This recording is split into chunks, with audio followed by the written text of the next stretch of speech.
It was supposed to be a carefree camping trip, a chance for me and my friends Mark, Lisa, and Jake to escape the daily grind and reconnect with nature. We drove out to a secluded spot in the national forest, far away from the noise of the city. The sun was shining, and we were all in high spirits as we set up our tents and prepared for a weekend of fun. That first night, we built a campfire and roasted marshmallows, telling ghost stories that made us laugh and shiver at the same time. As darkness fell, the shadows deepened, and the woods around us came alive with the sounds of rustling leaves and distant animal calls. It felt magical until it did end single quotes t. Around midnight. After the fire had died down to glowing embers, I decided to take a walk. I figured some fresh air would help clear my head. I told my friends I'd be back shortly and ventured a few yards into the trees. The moonlight filtered through the branches, casting eerie shadows that danced along the ground. That's when I heard a faint whispering coming from deeper in the woods. I paused, straining to listen. It was hard to make out the words, but the tone was unsettling, almost pleading. I called out, "Hey, is anyone there?" The whispers stopped abruptly. My heart raced as I turned back toward the campsite, deciding that my curiosity had gotten the better of me. When I returned, I noticed my friends were huddled together, looking uneasy. "What's wrong?" I asked, trying to shake off my own anxiety. "We heard something," Lisa said, her voice trembling. It sounded like someone was calling for help, but then it just stopped. I felt a chill run down my spine. "You heard it too?" Mark nodded, glancing nervously at the dark trees surrounding us. "It's probably just some animal," he said, though I could hear the uncertainty in his voice. We tried to shake it off, playing cards by the fire. But every time the wind rustled the leaves, we all jumped. The atmosphere grew heavy with tension, and the whispers from earlier nagged at the back of my mind. Just as I thought I might be able to relax, a sudden cold breeze swept through the campsite, extinguishing our fire and plunging us into darkness. We scrambled for our flashlights, our hearts pounding in unison. In the dim glow of our lights, I thought I saw something moving at the edge of the trees, faint shapes flickering in and out of view. "Did you see that?" Jake whispered, his voice barely above a whisper. Before we could respond, the whispering returned, clearer now. It sounded like multiple voices, overlapping and unintelligible, as if they were trying to communicate something urgent. We stood frozen, unable to move, caught in a web of fear and curiosity. Then, as suddenly as it began, the voices faded, and the fire reignited, casting warm light around us. It was as if the forest had decided to relent, allowing us a brief respite. The air felt thick with unspoken words, and we couldn't shake the feeling that we were being watched. Finally, exhausted, we crawled into our tents, vowing to leave at first light. That night, we barely slept, the whispers lingering in our minds. As dawn broke, we packed our things in silence, the weight of our experience heavy on our hearts. We left the campsite without looking back, relieved to drive away from the whispering woods. The experience was unsettling, but we all made it out alive, with a story that would haunt us for years to come. The forest held its secrets close, and we were just fortunate enough to escape without knowing what lurked within. It was the summer of my sophomore year in college when my friends and I decided to go camping in a remote area of the national park. The thrill of the outdoors always excited us, and we wanted a break from our studies. There were 4 of us, me, Jake, Lisa, and Mark. We drove up Friday afternoon, eager to pitch our tents by a tranquil lake surrounded by towering pine trees. After setting up camp, we spent the day hiking and swimming. As the sun began to set, we gathered around a crackling campfire, roasting hot dogs and telling stories. It felt perfect, the warmth of the fire, the laughter of my friends, and the stunning view of the stars above. As night enveloped us, an unusual chill crept into the air. Lisa, always the superstitious one, brought up the tales she had heard about this particular forest, how people claimed to hear voices at night. We laughed it off, but as the night wore on, the forest grew eerily quiet. The crickets and frogs fell silent, replaced by a strange stillness that sent shivers down my spine. Just as I began to shake off the unease, I heard a faint whispering coming from the darkness beyond the firelight. It sounded like children giggling, but mixed with something darker, something that sent chills through me. I glanced at Jake and Lisa. They had heard it too? Mark, however, was oblivious, engrossed in his phone. "Did you hear that?" I whispered, my voice barely breaking the silence. Jake nodded, his face pale. "What the hell is that?" We turned off our flashlights, letting our eyes adjust to the darkness. The whispers grew louder, echoing through the trees. They sounded close, but we couldn't see anything. Lisa suggested we move closer to the edge of the camp, where the forest began. Against my better judgment, we followed her, curiosity pushing us forward. As we ventured a few yards beyond the fire, the whispering suddenly stopped. An unsettling silence replaced it, making the hairs on my arms stand up. We stood there for a moment, peering into the darkness, when Mark finally noticed something strange. "Hey, guys, look," he said, pointing into the shadows. In the distance, we saw a faint glow that pulsed like a heartbeat. It flickered and danced among the trees.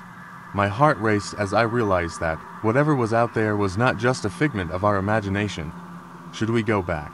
Lisa asked, her voice trembling. "Yeah, let's head back," I replied, feeling a surge of adrenaline.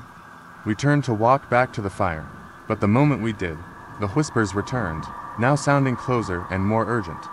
It was as if the forest was trying to communicate with us, urging us to come closer. Suddenly, the glow vanished, plunging us back into darkness. Panic set in, and we quickened our pace, rushing back to the safety of our campfire. Once we reached it, we huddled together, the warmth of the fire feeling like our only defense against the unknown. The whispers faded, leaving only the sound of the crackling fire. We stayed up for a few more hours, keeping watch until the first light of dawn began to creep into the sky. When morning finally broke, the forest looked completely normal, the sun filtering through the trees, casting a warm glow over everything.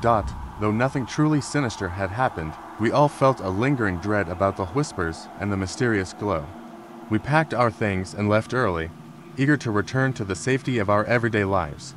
That trip stayed with us, a reminder of how the woods can feel alive, holding secrets we may never understand. The summer sun dipped low as we arrived at the campsite, a remote stretch of forest far from the buzz of civilization. I had always found solace in the woods, but something felt different this time. It was just me, Jenna, and Marcus' friends who were eager for a weekend of adventure, away from the constant hum of daily life. We set up our tents as the air cooled, and laughter filled the clearing as we roasted marshmallows by the fire. As darkness enveloped the forest, Jenna suggested we take a night hike. The idea sparked excitement, but I felt a twinge of hesitation. Still, the thrill of exploring the woods at night won out, and soon we were wandering deeper into the trees, flashlights cutting through the blackness. The forest was alive with sounds: crickets chirping, leaves rustling, the occasional hoot of an owl. It wasn't long before we stumbled upon an old, abandoned cabin nestled among the trees. The wood was weathered and gray, and the windows were boarded up. Intrigued, we approached cautiously. Marcus, ever the brave one, nudged the door, and to our surprise, it creaked open. A wave of unease washed over me, but my curiosity urged me forward. Inside, the air was thick with dust and the smell of decay. The floor creaked beneath our feet, and I felt a chill run down my spine. Jenna shone her flashlight around the room, illuminating faded photographs on the walls, images of families smiling, their eyes hauntingly empty. A sense of dread settled over me. I wanted to leave, but I stayed, captivated by the strange energy that enveloped the cabin. We explored for a while, but as the shadows grew longer, we decided to head back to camp. That's when we heard it. A low, guttural growl echoed from deep in the woods. I froze, the sound crawling under my skin. It wasn't an animal, it was something else, something menacing. We hurried back to the campsite, the fire crackling warmly as we huddled close. The growling had stopped, but the feeling of being watched lingered. I exchanged glances with Jenna and Marcus, silently acknowledging the unease that hung in the air. As the night wore on, I found it harder to shake the feeling of dread. I suggested we play a game to distract ourselves. We ended up telling ghost stories, our voices hushed as the tales grew darker. At one point, Marcus shared a legend he'd heard about a creature that roamed these woods, a spirit that took the form of a lost traveler, luring people into the forest never to return. Just as he finished, a loud crash echoed from the woods. My heart raced as we all jumped, flashlights flickering nervously in the direction of the sound. We strained to see, but the darkness swallowed everything. Then, suddenly, a figure emerged, illuminated briefly by our lights. It was a man, disheveled and wild-eyed, wearing tattered clothes. He stood at the edge of the clearing, staring at us with an unsettling intensity. His voice trembled as he spoke. "Help me, they're coming for me." We were frozen, the air thick with tension. I looked at Jenna and Marcus, both pale and wide-eyed. The man took a step closer, and in that moment, something shifted in the shadows behind him.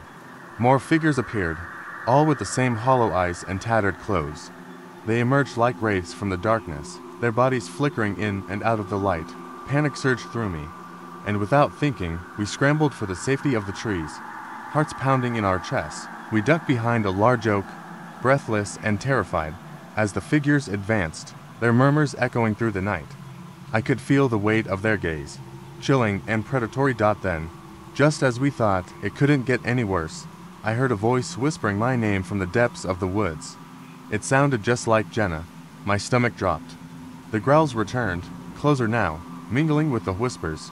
Realizing we were being lured into the forest, I grabbed Jenna's arm and pulled her back. "We have to go," I shouted. We ran blindly, adrenaline fueling our escape, not stopping until we burst into the clearing where our campfire flickered in the darkness. We made it back to the tents, shaking and terrified, convinced we'd escaped whatever haunted those woods. As dawn broke, we packed our belongings in silence, the shadows of the night still looming large in our minds. Just before we left, I glanced back at the cabin. Its presence felt like a dark secret. There was a flash of movement in one of the windows, a face peering out, grinning wide. I blinked, and it was gone. We jumped into the car and drove away, vowing never to return, but the memories of that night would haunt us forever. Little did we know, we weren't the first to escape those woods, and we certainly wouldn't be the last. Last summer, I went camping with my friends Alex and Mia at a secluded spot deep in the forest, a place that was supposed to be perfect for stargazing and roasting marshmallows. We arrived early in the afternoon, set up our tents, and felt a rush of excitement as we ventured into nature, leaving behind the chaos of city life. As evening descended, we built a fire and settled in for a night of ghost stories and laughter. The forest around us was alive with sounds, crickets chirping, leaves rustling, and the occasional hoot of an owl. We were in high spirits, joking and teasing each other about our fears. It was after midnight when things took a strange turn. The fire crackled, and as I leaned back, staring into the dancing flames, I noticed an unsettling silence had fallen over the woods. The crickets had stopped chirping, and an eerie stillness enveloped us. My heart began to race. "Hey, did you guys notice that?" I asked, my voice barely above a whisper. Alex and Mia exchanged nervous glances. "Yeah, it's too quiet," Alex said, trying to sound brave, but failing. Suddenly, a faint whisper floated through the air, like the sound of voices carried by the wind. I strained to listen, but the words were indistinct. "Did you hear that?" Mia asked, her eyes wide.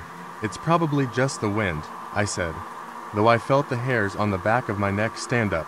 We decided to investigate. Flashlights in hand, we ventured a few steps into the darkness beyond our campfire's glow. As we moved away from the light, the whispers grew louder, wrapping around us like a chilling breeze. It sounded like a chorus of voices, calling from deeper within the woods. "Guys, maybe we should head back," Alex suggested, his voice trembling, but curiosity got the better of us. We pushed further into the trees, drawn by the whispers, which seemed to beckon us closer. The forest felt alive, as if it was watching us, and with every step, the air grew colder. Then, just as we reached a small clearing, the whispers stopped abruptly. We stood there, flashlight beams cutting through the dark, illuminating nothing but trees and underbrush. The silence was deafening. "Okay, this is creepy," Mia said, glancing nervously around. "Let's go back." As we turned to retrace our steps, I caught a glimpse of something out of the corner of my eye, a figure, barely visible between the trees. It was tall and shadowy, standing motionless. My breath hitched in my throat. "Did you see that?" I whispered. Before anyone could answer, the figure vanished into the darkness. We stood frozen, hearts pounding, the initial thrill now replaced with dread. "We need to go," I insisted, and without waiting for a reply, I turned and hurried back toward the camp. Alex and Mia followed closely, the sound of our footsteps echoing in the stillness. We reached our campsite and huddled around the fire, too frightened to speak. The whispers never returned, but the feeling of being watched lingered throughout the night. We stayed close to the light, not daring to venture into the dark again. When dawn finally broke, we packed up quickly, eager to leave the forest behind. As we drove away, I glanced back at the trees, wondering what we had encountered. The whispers, the shadowy figure, they haunted me long after we returned home. To this day, I can't explain what happened that night, but I know one thing for sure: some places are best left undisturbed. It was supposed to be a fun weekend getaway. My friends and I, Rachel, Tom, and Jake, had been planning our camping trip for weeks. We chose a remote site deep in the woods, far away from city lights and noise, promising ourselves a weekend of relaxation and adventure. The air was crisp when we arrived, the sun shining bright overhead as we set up our tents by a small, glimmering lake. As night fell, we gathered around the campfire, roasting marshmallows and sharing ghost stories. The flickering flames cast eerie shadows on the trees, creating an atmosphere that was both cozy and a little unnerving.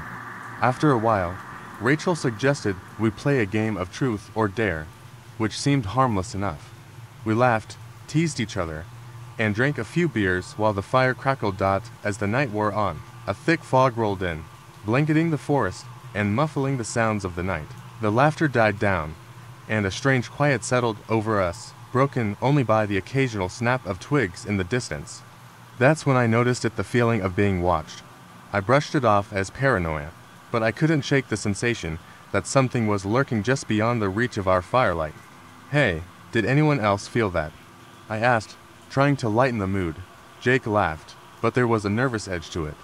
"Feel what?" he said. "The thrill of camping. Come on, we're fine." We decided to head to our tents for the night, but sleep didn't come easily. I lay in my sleeping bag, listening to the sounds of the forest, the rustle of leaves, the distant call of an owl. Suddenly, I heard something else, a faint whispering that seemed to float through the air. I sat up, straining to listen. The voices were indistinct, but they felt close, too close. I could feel my heart pounding in my chest. "Rachel," I whispered, not wanting to alarm her. "Do you hear that?" She groaned and pulled the sleeping bag over her head. "Hear what? Just go to sleep." But I couldn't. The whispers grew louder, more insistent, and I felt compelled to get out of my tent. I unzipped it quietly and stepped out, the cool air hitting my skin. The fog was thick, swirling around me, and the fire had died down to embers, casting dim, flickering shadows. I turned toward the woods where the whispers seemed to come from. The trees loomed tall and dark, their branches swaying gently. I felt drawn to them, as if the whispers were calling my name. Just as I took a step forward, I heard the unmistakable sound of footsteps behind me. My heart leapt into my throat, and I turned to find Jake standing there, looking equally bewildered. "Did you hear it too?" he asked, his eyes wide with fear. "Yeah," I replied, glancing back toward the trees. "It's coming from over there." We stood there for a moment, caught between curiosity and dread, when Tom and Rachel emerged from their tents, groggy and confused. "What's going on?" Tom asked, rubbing his eyes. "We heard voices," I explained, and as I did, the whispers intensified, almost as if they were responding to us. The four of us stood together, the fear palpable in the air. Suddenly, as if on cue, the whispers faded, and a silence fell over the woods. We looked at each other, our breaths visible in the chilly night air. "Let's get back to the fire," Rachel said, her voice shaky. We hurried back, relieved to be in the warmth of the remaining embers. As we sat together, the tension slowly eased, though we couldn't shake the feeling that something had watched us that night. Eventually, exhaustion overtook us, and we all crawled back into our tents, vowing to leave early in the morning. When dawn broke, we packed up quickly, eager to escape the strange occurrences of the night before. We drove home with a sense of relief, but deep down, I knew the forest held secrets I would never understand. To this day, I wonder what those whispers meant and if they were meant for us at all. It was a crisp autumn evening when my friends and I decided to go camping deep in the woods, far away from civilization. We were a group of four: Yana, Matt, Aaron, and me. The trees were ablaze with fall colors, and the air smelled fresh and earthy. We set up our camp near a small clearing, just off a winding path that we had traveled earlier that day. As the sun dipped below the horizon, we gathered around the fire, roasting marshmallows and sharing ghost stories, each one more ridiculous than the last. As the fire flickered, Yana suggested we go for a night hike. The idea sent a thrill through the group, fueled by both the adrenaline of our earlier laughter and the eerie beauty of the forest at night. We grabbed our flashlights and ventured down the dark trail, the shadows of the trees stretching ominously around us. The further we walked, the thicker the darkness became, and I could feel a strange tension in the air, like something was watching us. As we walked deeper into the woods, an unsettling noise broke the silence. It started as a faint rustling, but quickly escalated into a series of loud, clanking sounds. My heart raced, and I felt a chill run down my spine. The noise was accompanied by an odd flickering light that appeared in the distance. It danced like a candle, illuminating the nearby trees. "Do you see that?" Matt whispered, his voice barely audible. We all stopped, squinting into the darkness. The light grew closer, revealing a series of figures in white masks, each carrying a flickering lantern. They seemed to glide along the path, moving with a deliberate slowness that made my skin crawl. I could see chains wrapped around their bodies, clinking together as they moved. Panic surged through us. I instinctively grabbed Gina's arm, pulling her back into the shadows of the trees. We crouched behind a thick bush, our breaths coming in quick gasps. The figures drew closer, and as they passed by, I caught a glimpse of their empty, hollow eyes staring straight ahead. My heart thundered in my chest, a primal instinct telling me to run, but fear held us frozen in place. As they moved out of sight, the air felt heavy with dread. I couldn't shake the feeling that they were searching for something or someone. We sat in silence, barely daring to breathe, until the last of the figures disappeared into the darkness. After what felt like hours, we finally dared to emerge from our hiding place. Hearts pounding with terror, we decided it was best to return to our camp and pack up. But as we turned back, we were greeted by an even more horrifying sight. Our campsite was in disarray. Tents were ripped open, gear scattered across the ground, and the fire we had built was extinguished, save for a few dying embers. What happened? Aaron stammered, his face pale. But the worst part was what we found etched into the dirt where our fire had been. In crude letters, it read, "We know you're here." My stomach dropped, and I felt a surge of nausea. This wasn't just a prank, it was something far more sinister.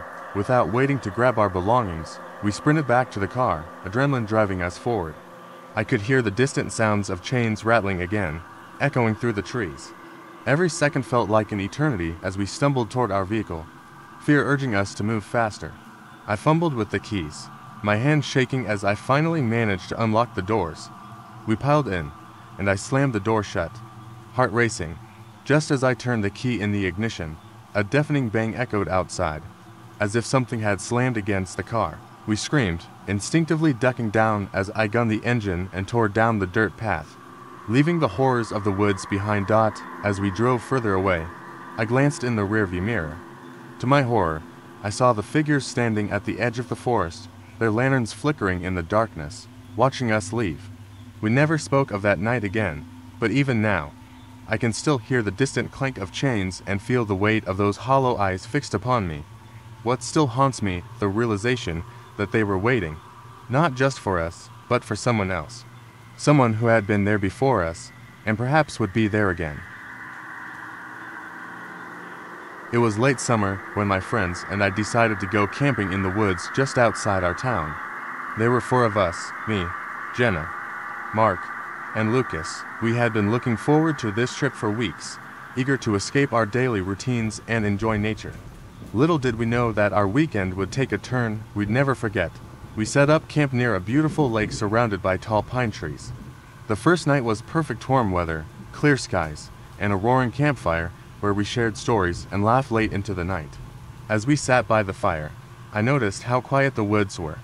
I expected the usual sounds of crickets and rustling leaves, but instead, there was an unsettling stillness. Around midnight, we decided to turn in. As I lay in my sleeping bag, I could hear the wind whispering through the trees, but there was something else, a low murmur that seemed to echo through the darkness. It was faint, but it felt as if it was calling to me. I dismissed it as my imagination and eventually fell asleep. The next morning, I told the others about the strange sounds. Jenna laughed it off, saying I was just spooked by the dark. But, as we hiked during the day, I couldn't shake the feeling that we were being watched. The trees loomed overhead, and every now and then, I thought I saw a shadow dart between them. That night, the air felt different. It was heavy and charged, as if a storm were brewing. We made another fire, but it didn't provide the same warmth as the night before. As we roasted hot dogs, I caught sight of something in the woods just out of the corner of my eye. It was a figure, tall and cloaked, standing still among the trees. I blinked, and it was gone. "Did you see that?" I asked the others, my voice shaky.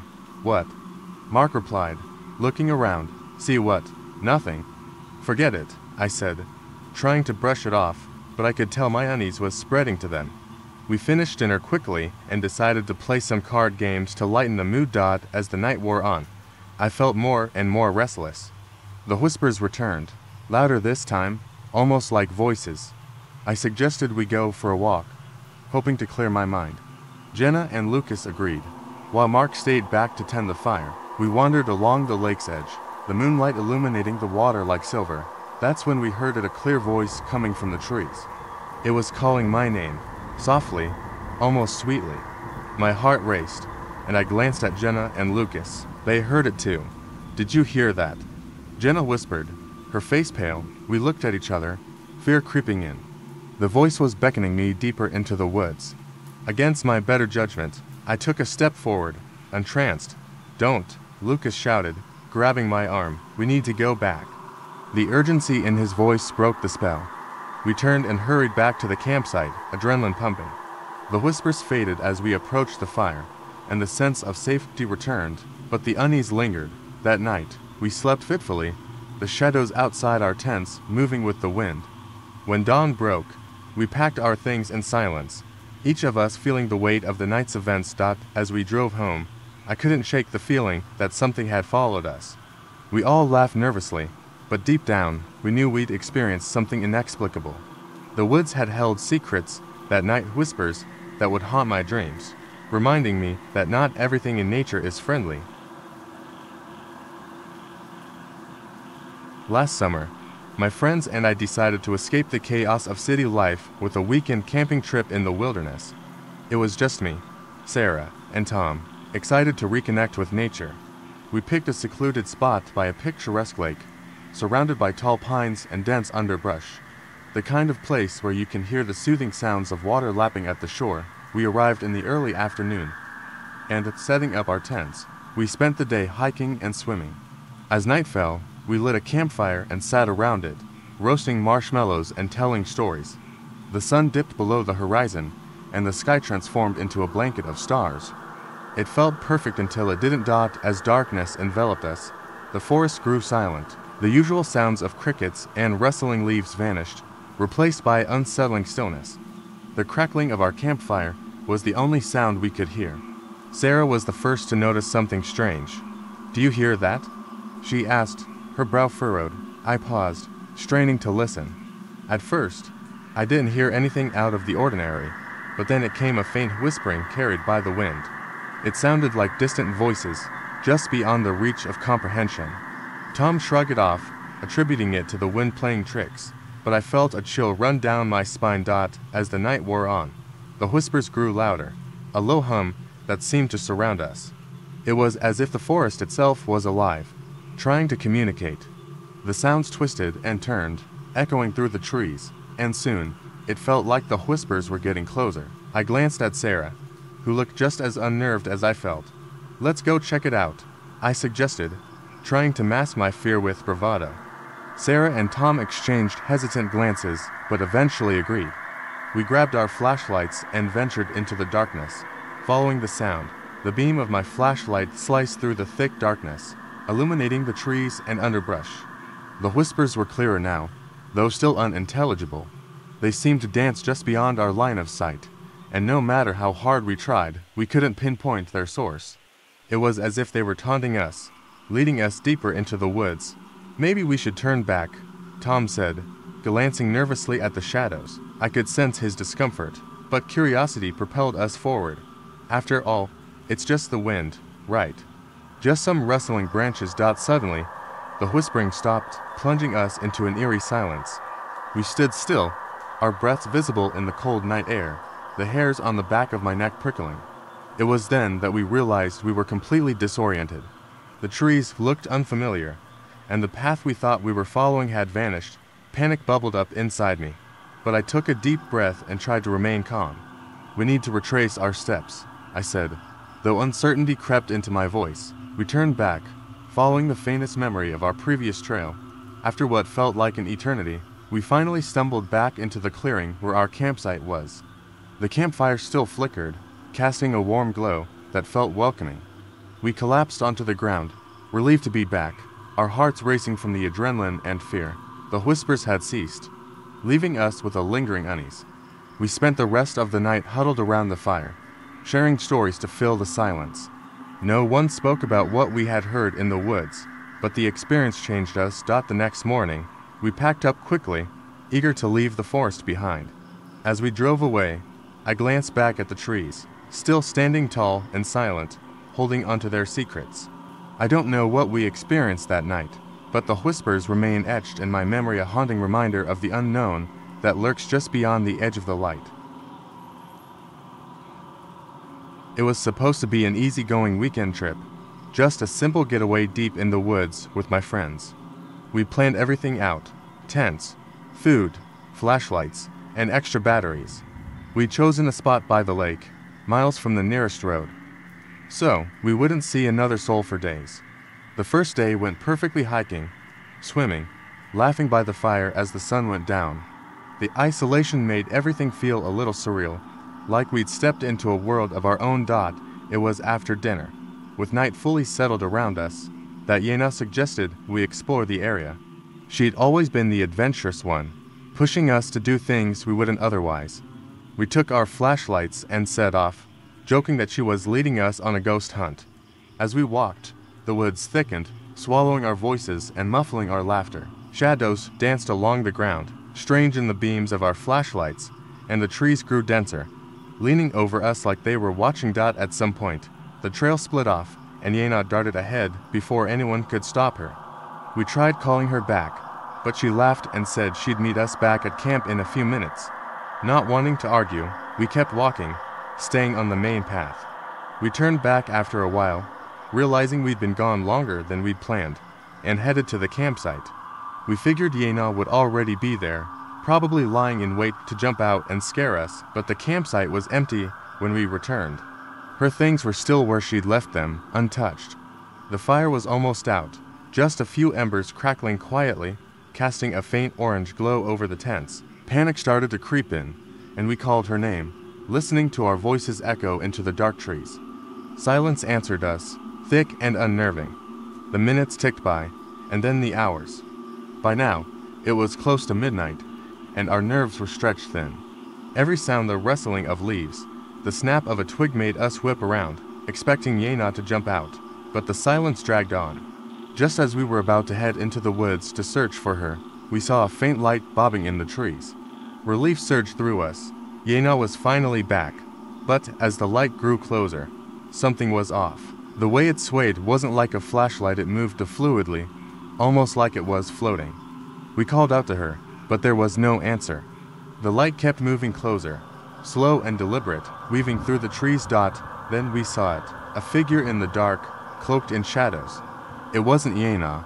The figure was too tall, its movements too stiff. Whoever it was held a lantern that flickered with an unnatural glow, a greenish light that seemed to pulse in the darkness. Chains rattled as the figure moved closer, dragging across the ground, loud and metallic. My heart pounded as we stumbled back, retreating toward the camp. But the figure kept coming, each step slow, unhurried. The light from the lantern cast strange shadows over its face. It wore a mask, pale and featureless, with hollow eyes that seemed to stare through us. I grabbed my friends, and we hid behind a nearby fallen tree, peering out as the figure entered our camp. It stopped by Gina's tent, standing still as if listening. The chains clanked softly as it reached down, running its hand over her things, pausing for a moment before moving to the next tent. My breath caught in my throat as it lifted the lantern, casting light over the empty tents, the coolers, the dying fire. Then it leaned down, scratching something into the ground with the tip of a chain, the metal scraping against the earth with a terrible sound. After what felt like hours, the figure turned, vanishing back into the trees, the light from the lantern fading with it. We stayed hidden until the first light of dawn broke through the trees. Only then did we dare to creep back to our camp, every step careful, as if that figure might suddenly reappear. On the ground, where the figure had knelt, were 3 words carved deeply into the dirt. "She's with you." Gina's belongings were gone. Her backpack, her sleeping bag, even her shoes were missing. Everything she'd brought had disappeared without a trace, leaving no sign that she'd ever been there at all. Without a word, we packed up, leaving behind whatever we couldn't carry. We didn't stop walking until we reached the car, not even looking back as we sped down the narrow, winding road away from that place. To this day, I can still hear the clanking of those chains in my nightmares. And sometimes, just when I think I've forgotten, I'll catch a faint whiff of that strange greenish light just for a second. None of us ever found out what happened to Yena, but we know one thing for certain. Whoever, or whatever, that figure was, it wasn't human. We had been planning this camping trip for weeks, a chance to escape the chaos of our lives and reconnect with nature. My friends and I set out to a remote spot deep in the woods, eager to bask in the tranquility of the great outdoors. After setting up our tents and gathering firewood, the sun dipped below the horizon, casting long shadows through the trees. As darkness enveloped us, we huddled around the campfire, sharing stories and roasting marshmallows. The warmth of the fire felt comforting against the chill that settled in. As the evening progressed, Yena, always the adventurous one, suggested a night hike. She teased that it would be scary, and her excitement was contagious. The others hesitated, but eventually, we all agreed. Fueled by the thrill of the unknown, with flashlights in hand, we ventured deeper into the woods. The trees loomed overhead, their branches like skeletal fingers reaching out. The forest was alive with sounds: the rustle of leaves, the call of distant owls, but it also felt eerily quiet, as if nature was holding its breath. We laughed and joked, but an undercurrent of unease settled among us as the darkness thickened. Suddenly, a chilling sound pierced the night. It was a faint clanking, like chains dragging along the forest floor. My heart raced as the noise grew louder, echoing through the trees. We stopped in our tracks, the laughter dying on our lips. Then we saw tiny pinpricks of light glowing in the distance, slowly moving toward us. Panic surged through me. We ducked behind a thick cluster of bushes, barely daring to breathe.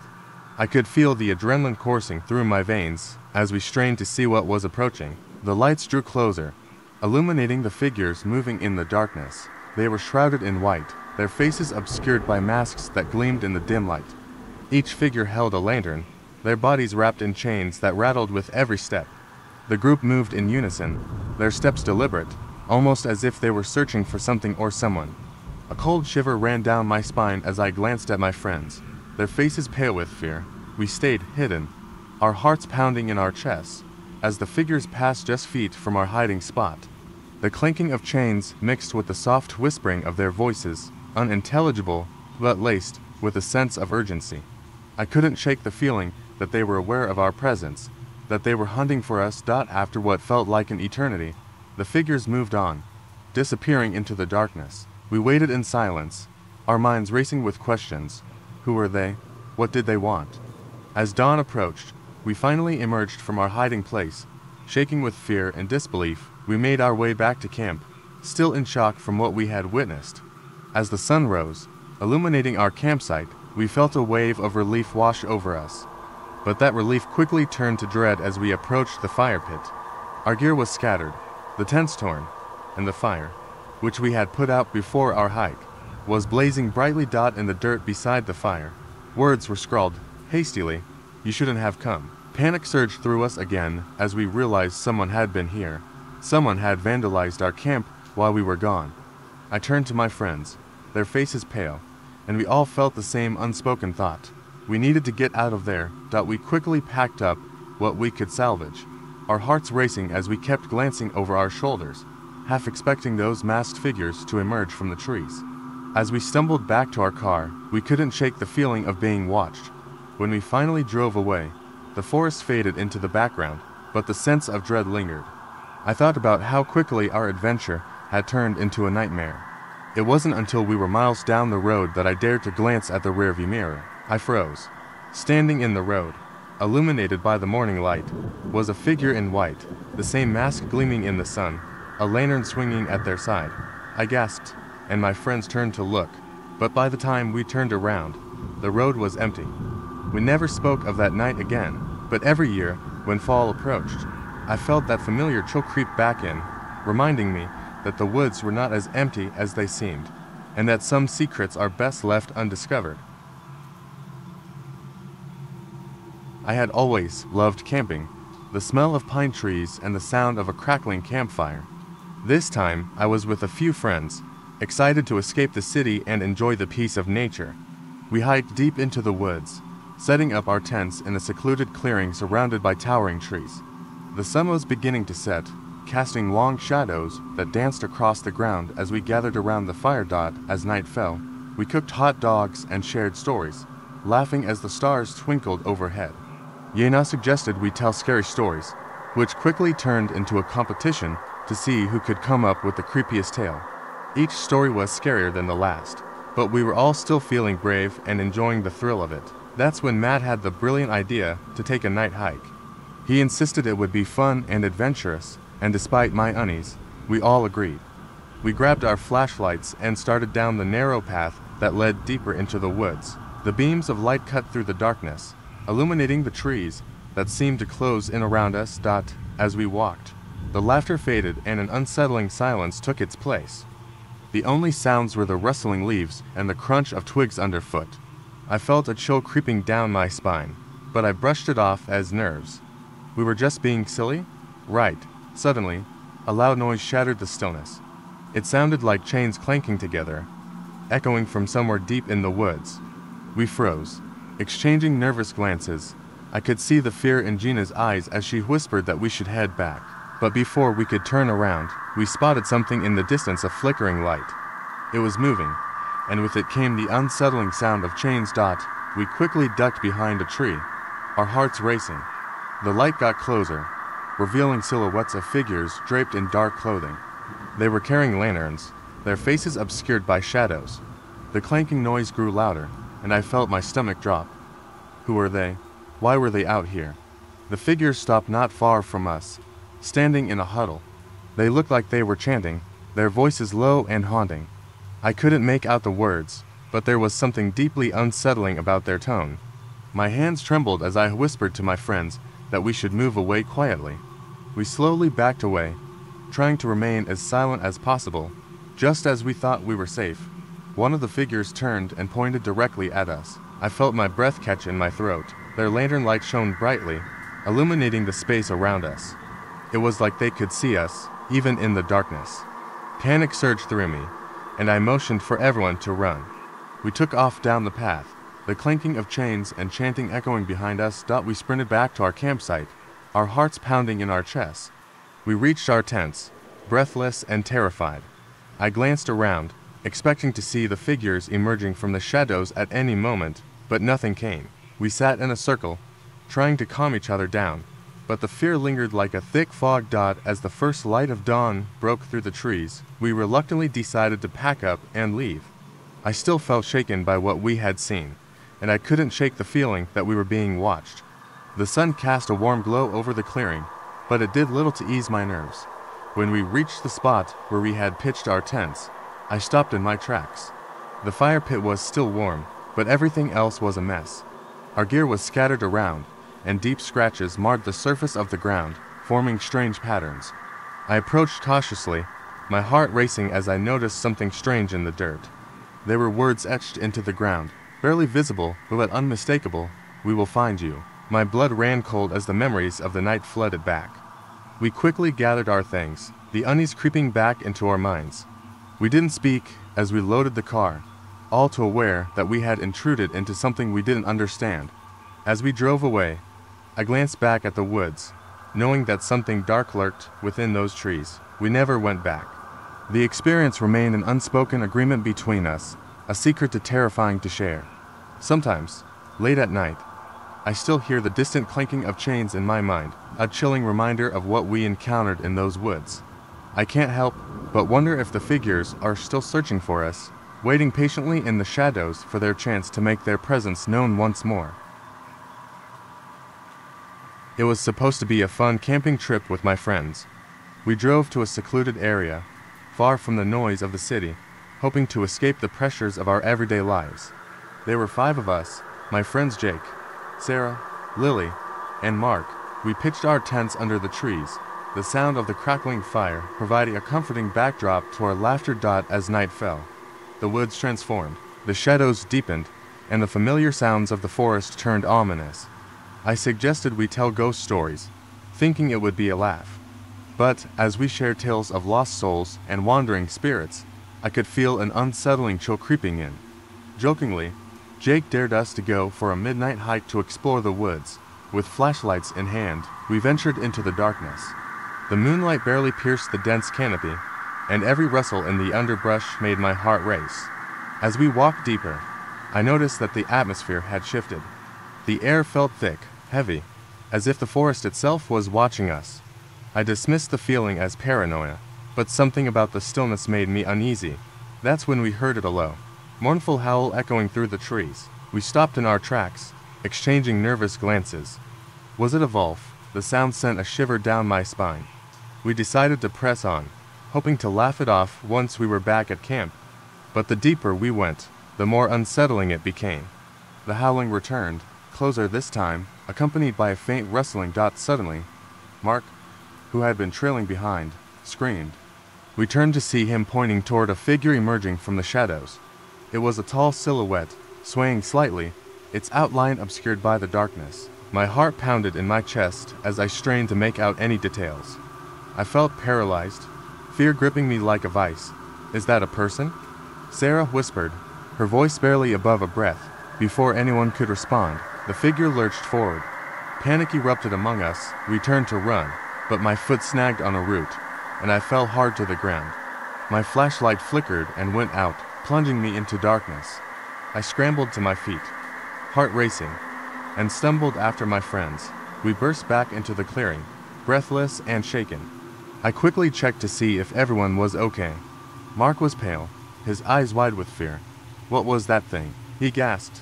I don't know, but we should pack up and leave, I said, trying to keep my voice steady. We hurriedly gathered our things, our earlier bravado completely forgotten. As we worked, the haunting howl rang out again, echoing in the distance. It felt like the forest itself was alive, mocking our fear. With our gear hastily stuffed into backpacks, we turned to leave when Jake suddenly froze, his eyes wide. The fire, he said, pointing. The flames had flared up unexpectedly, casting eerie shadows across the clearing. We had extinguished it before heading into the woods, but now it blazed brighter than ever, illuminating the trees around us. What the hell? Lily exclaimed. I felt a cold sweat break out as I realized something was off. The firelight revealed a pattern in the dirt around it, something we hadn't seen before. Scratches and markings that seemed deliberate, almost ritualistic. It looked like words, but twisted, as if they had been clawed into the ground. Get away from the fire, I yelled, panic rising again. We stumbled backward, eyes locked on the flames. The howls returned, but now they were accompanied by a rustling sound, like branches snapping. Shadows danced wildly around us, the flames illuminating the silhouettes of figures hiding just outside the light's reach. We were trapped. Then, just as we were about to bolt, the fire suddenly died down to embers, plunging us into darkness once more. The figures became clear now, dozens of them, watching silently from the tree line, their faces obscured by the night. In a flash, I recalled a story I'd heard years ago, about a camping group that vanished without a trace, the only clue being markings found in the dirt. They had been lured into the woods by the firelight, just like we had been. In that moment, we understood. We weren't just in a haunted forest. We were part of a sinister game, and we had unknowingly walked into their territory. With adrenaline pumping, we bolted toward the path that led back to our car. As we ran, I could hear their footsteps behind us, almost mocking. I glanced back one last time and saw them emerging from the shadows, eyes glinting like hungry predators. We reached the car, breathless and terrified, and peeled away from the campsite, leaving behind the twisted horror of the woods. The last thing I saw in the rearview mirror was a figure standing by the dying embers, watching us leave, and I knew it wouldn't be the last time I felt their presence. I never expected my job as a park ranger to take such a terrifying turn. It was mid-autumn, and I was patrolling the deep woods that had grown dark and ominous with the season. The air was crisp, leaves crunched beneath my boots, and the sun began to dip below the horizon, casting eerie shadows among the trees. I was on my usual route, ensuring the trails were clear for any late-season campers. Around dusk, I received a call from a group of campers who reported strange noises near their campsite. They described it as a low growl mixed with something like human whispers. At first, I thought it might be a bear or perhaps the wind playing tricks on them, but their fear was palpable over the radio. I decided to head out and check on them. As I made my way through the thickening underbrush, I felt a prickling sensation on the back of my neck, as if someone was watching me. I dismissed it as nerves. After all, I had patrolled these woods countless times. I reached their campsite just as twilight faded into night. The fire was dying down, and the campers huddled around it, wide-eyed and trembling. They explained that the sounds had started shortly after sunset, echoing from the tree line. They insisted it felt like something was lurking just out of sight. I tried to calm them, suggesting it was probably just wildlife. But, as we sat around the fire, the noises began again, a low growl followed by the faintest of whispers that seemed to slither through the air. "Did you hear that?" One of the campers gasped. I nodded, my heart racing. This was more than just wildlife. I instructed everyone to stay close and keep the fire burning. As I scanned the perimeter of the clearing, the shadows began to twist and writhe in a way that made my skin crawl. Suddenly, a rustling sound came from the bushes to my left. I swung my flashlight toward it, and in the beam, I caught a glimpse of something pale and elongated, disappearing behind a tree. I blinked, convinced it was a trick of the light, but the campers had seen it too. "I don't like this," one of them said, his voice trembling. "We should leave," I agreed. It felt wrong to stay any longer. As we packed up, the whispers grew louder, swirling around us like a chilling wind. I kept the flashlight aimed into the dark as we walked, trying to ignore the sensations of dread gnawing at me. As we reached the trail, I heard the unmistakable sound of footsteps behind us. I turned, but nothing was there. I felt a surge of adrenaline. I quickened my pace, urging the campers to do the same. The whispers intensified, echoing our fears, the sound growing nearer. Just then, a loud crack echoed through the trees, and we all jumped.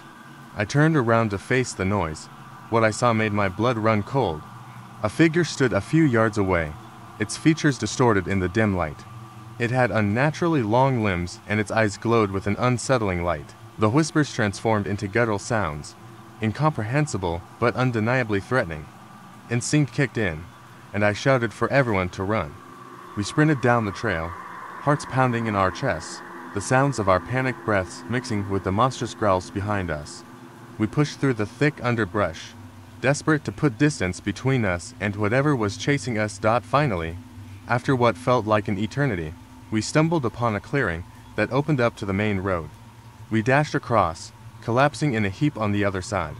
The woods loomed behind us, dark and silent. The terror suddenly stilled. As we caught our breath, I looked at the campers, trying to reassure them that we were safe now. But then, one of them pointed back toward the woods. My stomach dropped. Emerging from the tree line was not the figure we had encountered, but a group of people in costumes, their faces painted and eyes wide with laughter. It was a Halloween prank gone awry. They had been planning a haunted trail and didn't realize they had scared us off. The whispers we heard were merely their attempts to build suspense. The growls, just a well-placed speaker hidden in the bushes. I felt a mix of relief and annoyance wash over me. We were safe, but the realization left me feeling foolish. Yet even as they explained their prank, I couldn't shake the lingering feeling of dread. As I turned back toward the woods, the air felt different, heavier. I saw the shadows shift again, but this time I noticed something more unsettling. In the distance, not far from where the pranksters had emerged, The real figure stood, watching us with those glowing eyes. I have always loved the solitude of the deep woods. As a park ranger, I spent my days monitoring trails, maintaining campsites, and ensuring that everyone enjoyed their time in nature safely. One chilly autumn evening, I was assigned the last shift of the season, just as the leaves were starting to fall and the air turned crisp. Little did I know that this night would change my perspective on the forest forever. As the sun dipped below the horizon, I set out on my usual patrol. The trees towered over me, their skeletal branches swaying in the wind. I could hear the crunch of leaves beneath my boots, a sound that usually brought me comfort, but tonight it felt ominous. I had always been aware of the stories the locals spoke of strange happenings in these woods, whispers of creatures lurking just beyond the trees. I never paid them much mind, chalking it up to urban legends meant to scare children. About an hour into my shift, I noticed something unusual. Off the main trail, a flickering light danced through the trees. My curiosity piqued. I cautiously approached, thinking it might be a group of campers in need of help. As I got closer, the light vanished, swallowed by the darkness. A shiver ran down my spine. I called out, but my voice felt swallowed by the night. As I turned back to the path, I heard a soft rustling sound, like someone moving through the underbrush. I glanced over my shoulder, but the forest was still. I tried to shake it off, convincing myself it was just a deer or maybe the wind playing tricks.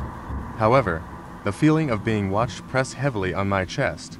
I continued my patrol, but the unease lingered. As I approached the campsite where a family was staying, I noticed their tent was zipped shut, and the campfire was still burning, casting flickering shadows. I called out to them, but there was no response. I stepped closer, peering inside the tent, and saw it empty, with no sign of the family. My heart raced. Where could they have gone? Just then, a loud crash echoed through the trees, followed by a chilling scream. The sound came from deeper in the woods, sending my adrenaline into overdrive. I sprinted towards the source, fear gripping my heart. Each step felt heavier, and the darkness seemed to stretch out before me. Waiting. As I reached a small clearing, I stumbled upon something terrifying. The ground was torn up, as if a massive animal had been digging frantically. The scream had stopped, replaced by an eerie silence. I scanned the area with my flashlight, my beam cutting through the darkness, revealing twisted branches and the scattered remnants of what looked like a picnic, broken plates, an overturned cooler. Then I saw a shadow moving between the trees. My heart raced as I called out again, this time louder. The shadow paused, and for a moment, I thought I saw a face, pale and twisted, staring back at me. It vanished before I could process what I had seen.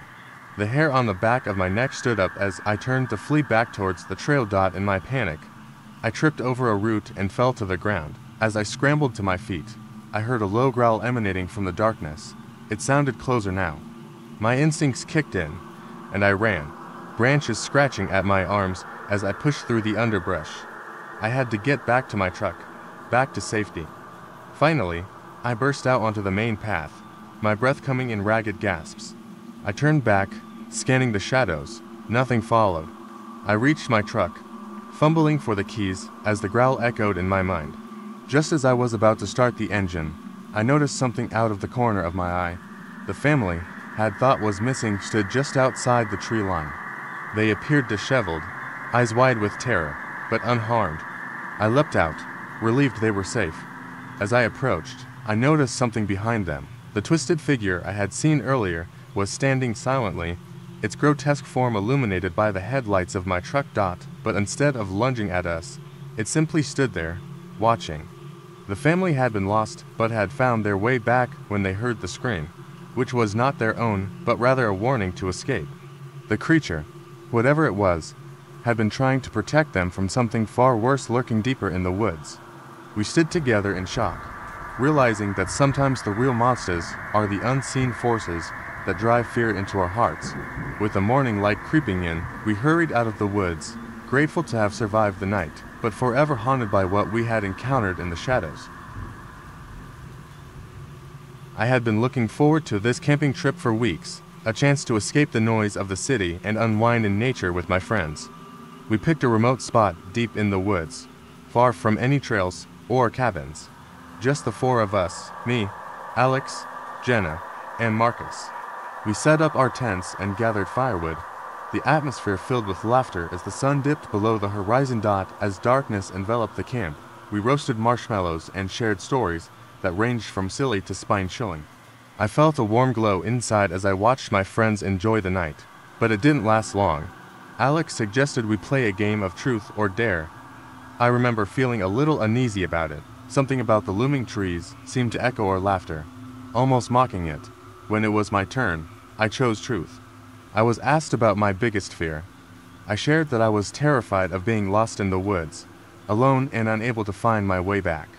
They laughed it off, but as I looked into the darkened tree line, I felt that familiar chill creep up my spine. After the game, Jenna suggested a night hike. I hesitated but agreed, thinking it would be a fun adventure.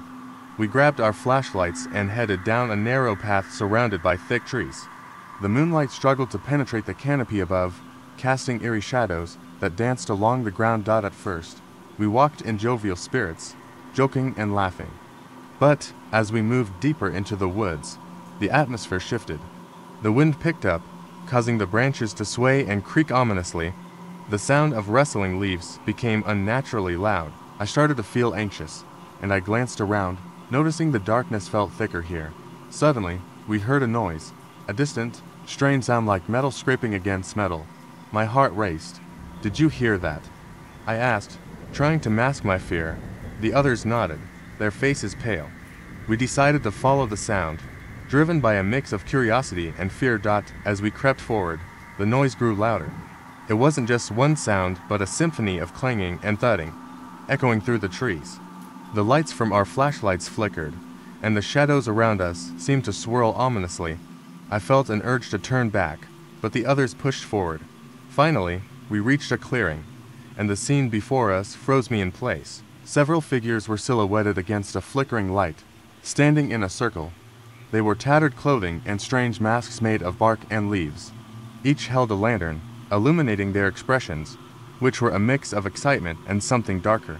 My stomach churned as I realized they were not just hikers, but a strange, almost cult-like gathering. Before we could process what we were witnessing, one of the figures spotted us. A loud, eerie laughter erupted from the group, sending chills down my spine. Panic set in, and we turned to run, but the path behind us felt altered, the trees closing in as if they were shifting, trapping us.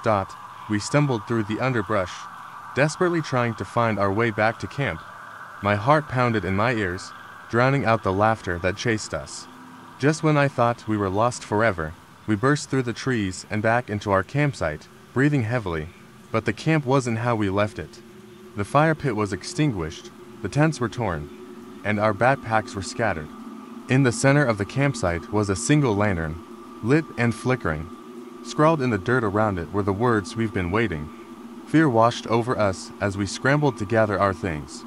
I glanced back toward the tree line, half expecting to see the figures watching us. We didn't speak as we packed, but the silence was thick with dread. We drove off in a rush, the night closing in around us. As we hit the road, I couldn't shake the feeling of being watched. I glanced in the rearview mirror, expecting to see nothing but the empty road behind us.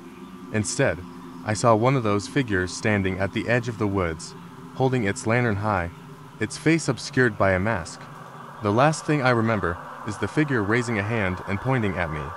And then we were gone. To this day, I avoid the woods, and I can never shake the feeling that they are waiting for me to return. I have always loved the deep woods, the way the tall trees whisper secrets as the wind moves through them. As a park ranger, my job was to protect these woods and the visitors who came to enjoy them. It was mid-October when I received a call about a group of campers who hadn't checked in. I grabbed my gear and set out into the forest, ready to find them. The sun had set by the time I reached their designated campsite. The fire pit was cold, and the tents were still pitched, but the area was unnaturally quiet. No laughter, no sounds of rustling gear. I called out, hoping for a response, but silence met me. I stepped inside the nearest tent. Their sleeping bags were untouched, and the gear was scattered but still there. My heart raced as I realized something was wrong. I scanned the area, looking for signs of a struggle. but found nothing except a small trail leading deeper into the woods. Against my better judgment, I decided to follow it. The trees loomed overhead, casting long shadows that danced in the fading light. The air grew heavier, the sounds of the forest fading into an eerie stillness. As I walked, I felt a prickling sensation at the back of my neck. I stopped and turned, half expecting to see a fellow ranger or the campers behind me, but I was alone. I pressed on, my instinct screaming at me to turn back. I heard a snap of a twig behind me and spun around, the beam of my flashlight cutting through the darkness. Nothing. The trail led me to a small clearing where the moonlight spilled onto the ground, illuminating what looked like a campsite. There was a fire pit, but it hadn't been used in a long time. I approached cautiously, scanning for any signs of life. That's when I saw a shape in the shadows near the tree line. I squinted, trying to make it out, and my heart stopped. It looked like a person, but something was off. The figure was hunched over, and as I stepped closer, I could see it was covered in dirt and leaves. My breath caught in my throat. I called out, trying to sound brave. "Hello. Are you okay?" The figure turned slowly, its face obscured by hair and grime. It opened its mouth to speak, but what came out was a low, guttural growl that sent shivers down my spine. Panic surged through me, and I stumbled back, heart racing. The figure lunged forward, and I turned to run, adrenaline pumping through my veins. I sprinted back toward the main path, my breath coming in ragged gasps. As I ran, branches whipped at my face, and the darkness seemed to close in around me. I could hear the figure crashing through the underbrush behind me, gaining ground. My mind raced as I tried to formulate a plan. I had to reach the other rangers at the visitor center. They would know what to do. Suddenly, I tripped over a root and fell hard onto the forest floor. I rolled over just in time to see the figure looming above me, its breath heavy and ragged. In a moment of sheer desperation, I reached for my flashlight and shone it directly at the figure. The light caught its face, and I felt a jolt of horror as I recognized it. It was one of the campers, but not as I remembered. His eyes were wide with fear, and he was caked in mud and leaves. I stumbled back, trying to comprehend what was happening. "Where are the others?" I shouted, panic rising in my chest. The camper's expression shifted, a look of terror on his face. He pointed behind me, and as I turned, I froze. The rest of the campers stood at the edge of the clearing, but they were not alone. A group of twisted figures circled them, their bodies unnaturally contorted, faces hidden beneath matted hair. As the figures moved closer, I heard the unmistakable sound of laughter echoing through the trees, but it wasn't the joyous laughter of campers. It was taunting, sinister. I felt a wave of nausea wash over me as I realized the truth. The campers were playing a game, a sick, twisted game in the dark, luring me in. The laughter crescendoed, and for a moment, I was paralyzed by fear. But as I stood there, I remembered my training. I was a park ranger, not a victim. I turned and ran, this time not looking back. I burst through the tree line and onto the main path, gasping for air. I kept running until I reached the visitor center, where I collapsed against the door. Heart pounding, I told my fellow rangers everything, but they only stared at me, confusion in their eyes.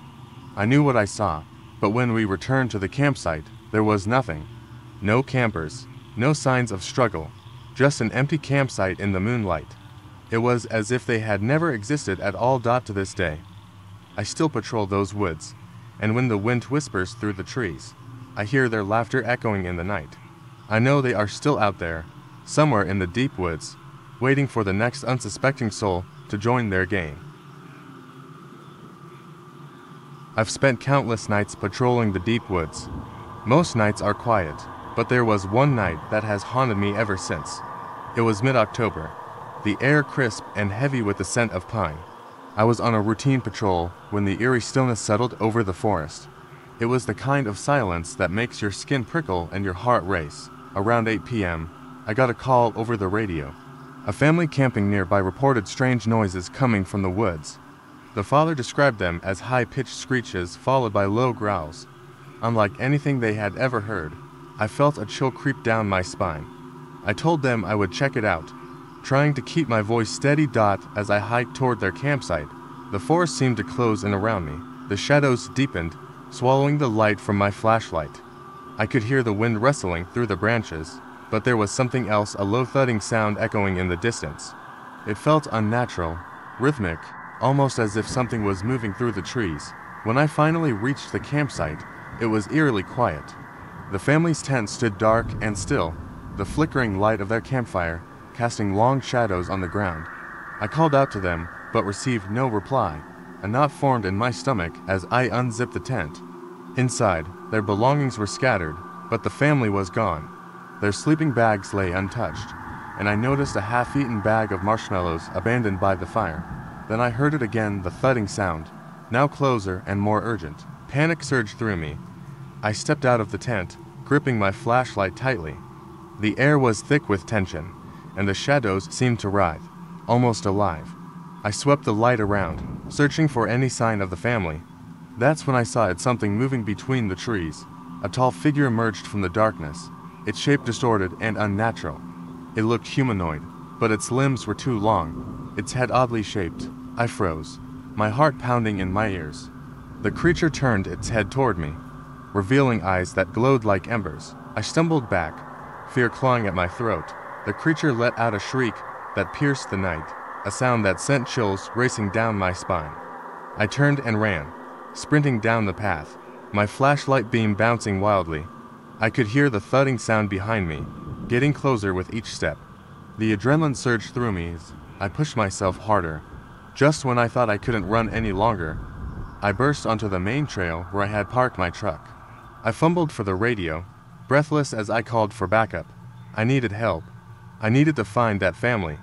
After what felt like an eternity, another ranger arrived. A flashlight in hand, we retraced my steps back to the campsite, but the creature was gone. I explained everything to my fellow ranger, and we searched the area thoroughly. The family was still missing. Just as we were about to give up, I noticed something unusual. A set of footprints leading away from the campsite, deep imprints in the soft ground that looked far too large to belong to any human. I followed the prints, my heart racing again. They led deeper into the woods, away from the main trails. The moonlight barely penetrated the thick canopy above us. After several minutes of walking, we found ourselves in a small clearing. In the center stood a massive tree, with its trunk gnarled and twisted, and at the base of that tree lay the family's belongings: hiking boots, a backpack, and even a stuffed animal. But there was no sign of them. As we stood there, trying to make sense of it all, I heard a soft whimper. I turned to see the ranger beside me, his face pale and ashen. Then it happened. The ground beneath us shifted, and the massive tree creaked ominously. I stumbled back as I realized the truth. The tree wasn't just a tree, it was a trap, a living thing. The roots twisted and curled, reaching out like fingers, searching for more. Suddenly, the tree shuddered violently, and I was knocked to the ground. The ranger shouted, but the sound was drowned out by a deafening roar that shook the earth. I scrambled to my feet and ran, never looking back. The next morning, the search teams found the family unharmed, wandering near the edge of the woods, unaware of what had transpired. They insisted they had only gone for a short walk and had become disoriented in the darkness. The ranger and I tried to explain, but no one believed us. They had returned unscathed, but I knew what lurked beneath the surface of those woods. The forest was alive, and it was hungry. As a park ranger, I've learned to appreciate the serenity of the woods, but that serenity can quickly turn into dread. It was the first week of October when I received a call about a family camping deep in the woods. They'd set up their tent near a secluded lake, and the father reported strange sounds echoing through the trees, unnatural and unsettling. I assured him I would investigate and pack my gear, feeling a growing unease. It was late afternoon when I set out, the sun dipping lower and casting elongated shadows. The path twisted through dense foliage, each step echoing in the silence. The vibrant hues of autumn leaves were almost too beautiful to warrant concern. Still, I couldn't shake the feeling that something was off. As I approached the campsite, the air thickened with tension. I spotted their tent nestled among the trees, but noticed something strange. The campsite was eerily quiet. I called out, but only the wind responded. My instincts screamed at me to turn back, but I pressed on, pushing aside the gnawing feeling in my stomach. The first thing I noticed was a half-empty cooler, and my heart sank. It was as if they had just left, but something felt wrong. I stepped inside the tent, half expecting to see the family gathered around, but it was empty. Their sleeping bags were laid out, but personal items were strewn around as if they had been in a hurry. A flicker of movement caught my eye from outside. I stepped out cautiously, scanning the area. That's when I heard a low, rhythmic thumping noise coming from the edge of the forest. I followed the sound, my pulse racing. The trees thickened, their branches twisting together like skeletal fingers. As I approached, the thumping grew louder and seemed to pulse in sync with my heartbeat. My flashlight flickered, and I cursed under my breath as I tightened my grip. The beam of light revealed a tall figure standing at the edge of the trees. It was covered in dark, matted hair, and its limbs appeared unnaturally long. I was paralyzed for a moment, and then it turned its head toward me, its eyes glowing faintly in the darkness. Before I could react, it vanished behind the trees, leaving only the echo of its thumping sound. Fear coursed through me, and I bolted back toward the campsite. I had to find the family and get them out of here. As I ran, the woods seemed to close in around me, branches clawing at my clothes, as if trying to hold me back. When I reached the campsite, I quickly grabbed my radio to call for backup, but it crackled with static. The fear clawing at my throat deepened. Just then, I heard a scream, piercing and desperate, coming from the direction of the lake. I sprinted toward the sound, praying I wasn't too late. I emerged onto the lake shore, and there they were, the family huddled together, staring wide-eyed at something in the water. I followed their gaze, and my stomach dropped. The figure I had seen earlier was now standing knee-deep in the lake, water dripping from its elongated limbs, its face obscured by shadows. In an instant, it turned its head toward us, and I felt a jolt of terror as it took a step forward, moving as fluidly as a shadow. Just then, the family scrambled back, and I shouted at them to run. I grabbed the father's arm, urging him to get his family moving. We ran back through the trees, the fear propelling us forward. I led them to a clearing where we could see the distant glow of the park's visitor center. It felt safe, and the sound of the creature faded behind us. We reached the building, breathless and terrified, but when I turned to check on them, my heart sank. The family was gone, no footprints in the mud, no sign of their presence. I stumbled back, my mind racing. I had been talking to a family just moments before. I called out for them, panic flooding my senses. Then, I turned around, and there it was again, the creature. This time, it was standing right behind me, a chilling grin stretching across its face. I was frozen in place, but before I could scream, it whispered in a voice that chilled me to the bone. "You shouldn't have come here." And then it vanished into the shadows, leaving me alone, surrounded by the dense woods, knowing that whatever had taken the family would not stop until it claimed me too. It was late October when I took my last shift as a park ranger before winter. The air was sharp and cold, and the leaves crunched underfoot as I made my rounds through the dense woods. This area was usually filled with hikers and families, but as the temperature dropped, the trails were empty. I found solace in the quiet, a kind of peace that allowed me to lose myself in the sounds of nature. As dusk approached, I made my way to the campground, where a few brave souls had set up for the night. I greeted them, checking that their fires were safe and their tents were secure. I reassured them about the wildlife, reminding them to store food properly. It was routine work, but the excitement of being in the woods kept me alert. Around 8 p.m., I began my final patrol of the night. The darkness settled in quickly, swallowing the path ahead. My flashlight beam danced erratically, revealing twisted branches and shadows that played tricks on my mind. The air grew heavy, and an unsettling sensation crept over me. It felt like the woods were holding their breath. As I turned a corner, I heard something, a soft rustling that didn't belong to the wind. My heart raced, and I trained my flashlight toward the sound. A few yards away, I saw movement. At first, I thought it was a deer, but as I focused, I realized it was too large and too human-like. It stood partially obscured by the trees, a tall figure hunched over. I called out, trying to sound confident, but my voice faltered. The figure froze, its head snapping up to reveal a face obscured by shadows. I squinted, trying to make out its features, but the light didn't reach far enough. It didn't move. It just stood there, watching. Instinct kicked in, and I backed away slowly, my heart pounding in my chest. I turned, deciding to head back to the campground. As I walked, the rustling began again, but this time it was closer. I felt a jolt of panic. The sound grew into a quick succession of footfalls, echoing my movements. Whatever it was following me. I sprinted toward the main path, adrenaline surging through my veins. The flashlight flickered as I ran, casting erratic shadows on the trees. I heard a growl, low and guttural, reverberating through the air. I didn't look back. I couldn't.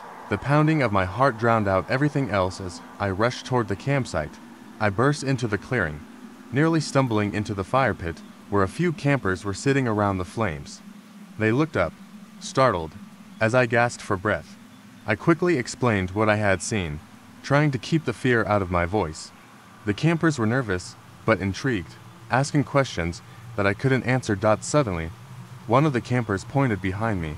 Eyes wide, I turned, flashlight trembling in my hand. The figure stood at the edge of the trees, illuminated by the firelight.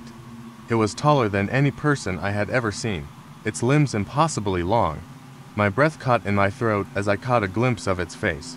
It was gaunt, hollow, with eyes that glowed unnaturally bright.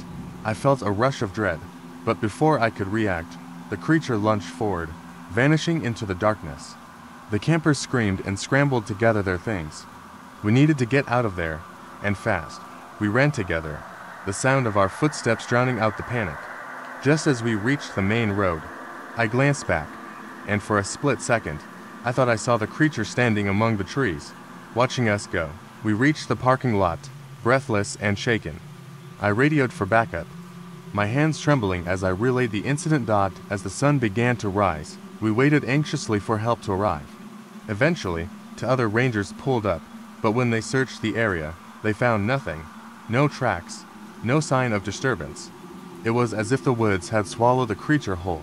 That morning, as the campers and I shared our experience, I couldn't shake the feeling of unease. We were all alive, yet something felt off.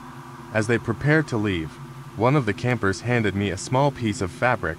It was torn and dirty, yet familiar. I turned it over, and a chill ran down my spine.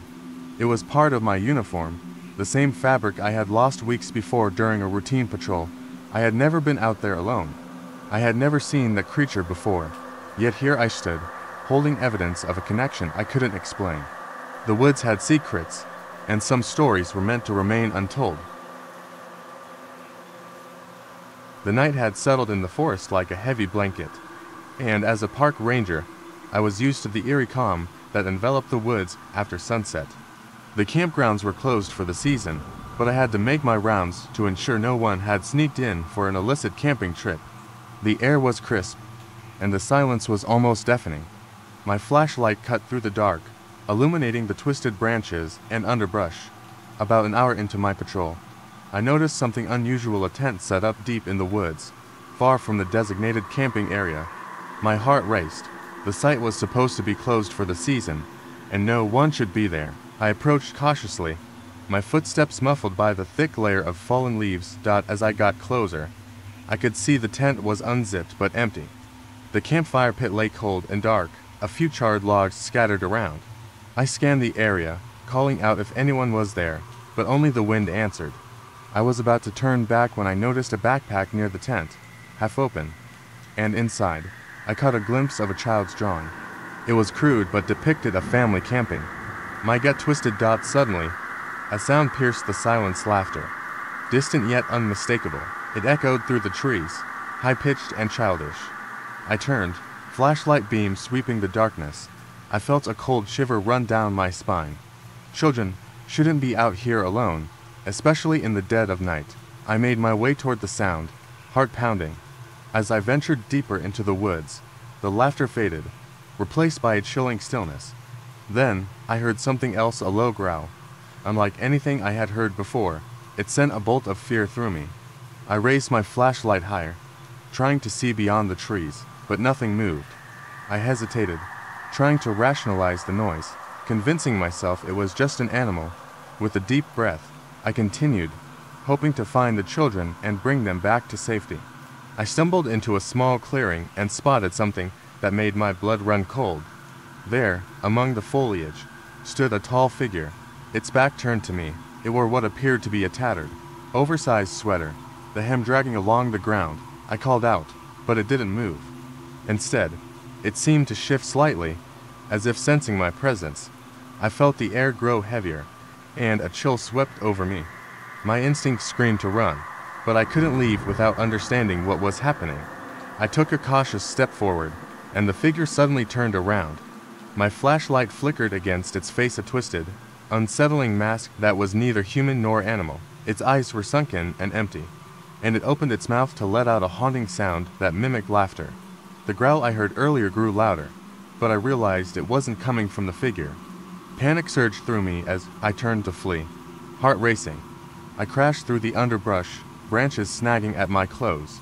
I sprinted back toward the path, but the laughter followed me, echoing through the trees, getting louder with each step. As I emerged onto the main trail, gasping for breath, I nearly collided with a family of 3 parents and a young child, their eyes wide with confusion. They must have arrived just as I was fleeing. I hurriedly explained what I had seen, the laughter, the figure. They listened, faces pale and frightened, but before I could convince them to leave, the laughter echoed again, louder this time, and the figure emerged from the tree line behind them. I shouted for them to run, and they turned in terror. The family sprinted down the path as I grabbed my radio, frantically calling for backup. I didn't look back until I reached the main ranger station, heart pounding. When the other rangers arrived, we formed a search party, but the woods were silent. We combed the area, but there was no sign of the figure, the tent, or the family I had seen. Hours passed with no trace, and as dawn broke, the sun illuminated the woods with a haunting beauty. Later, as we gathered to regroup, I heard the same high-pitched laughter wafting through the trees, sending chills down my spine. I turned to my fellow rangers, trying to shake off the growing dread. As we discussed the plan, I caught a glimpse of the child from the family had encountered earlier, standing at the edge of the woods, a grin on his face. But it wasn't just any grin. It was the same twisted smile I had seen on the figure. The realization hit me like a punch in the gut. The child wasn't lost. He was part of whatever was lurking in the woods, and now they had returned, watching, waiting. I had no idea what horrors lay ahead. The laughter echoed again, and I felt the woods close in around me. I've spent years working as a park ranger in the deep woods. My shifts usually consisted of monitoring trails, checking campsites, and ensuring visitors adhered to safety guidelines. Autumn had set in, painting the forest in a tapestry of orange and crimson. The air felt electric, tinged with an anticipation I couldn't quite shake. On this particular evening, I was tasked with patrolling a remote campsite that had recently reported some strange disturbances. As the sun dipped below the horizon, I grabbed my flashlight and set off along the narrow trail leading to the site. The shadows grew longer, twisting into menacing shapes among the trees. The silence felt thick, almost suffocating. I brushed off the unsettling feeling and focused on my job. After all, I had encountered my fair share of oddities in the woods. When I arrived at the campsite, I noticed it was unusually quiet. The fire pit lay cold, and the tents stood like sentinels, their flaps flapping gently in the breeze. I called out to see if anyone was around, but received no answer. A tingle of unease prickled my spine. I began checking the tents one by one.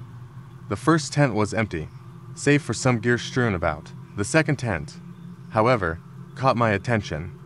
I unzipped the flap and peered inside. It was dark, the light from my flashlight barely illuminating the space. I stepped in and felt a chill sweep over me. The sleeping bags were rolled up, but something was off. There was a half-eaten granola bar lying on the ground, and a backpack was haphazardly tossed in the corner, as if someone had left in a hurry.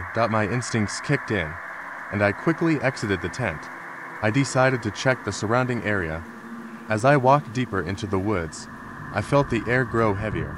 The wind picked up, rustling the leaves, but it carried with it an unsettling whisper.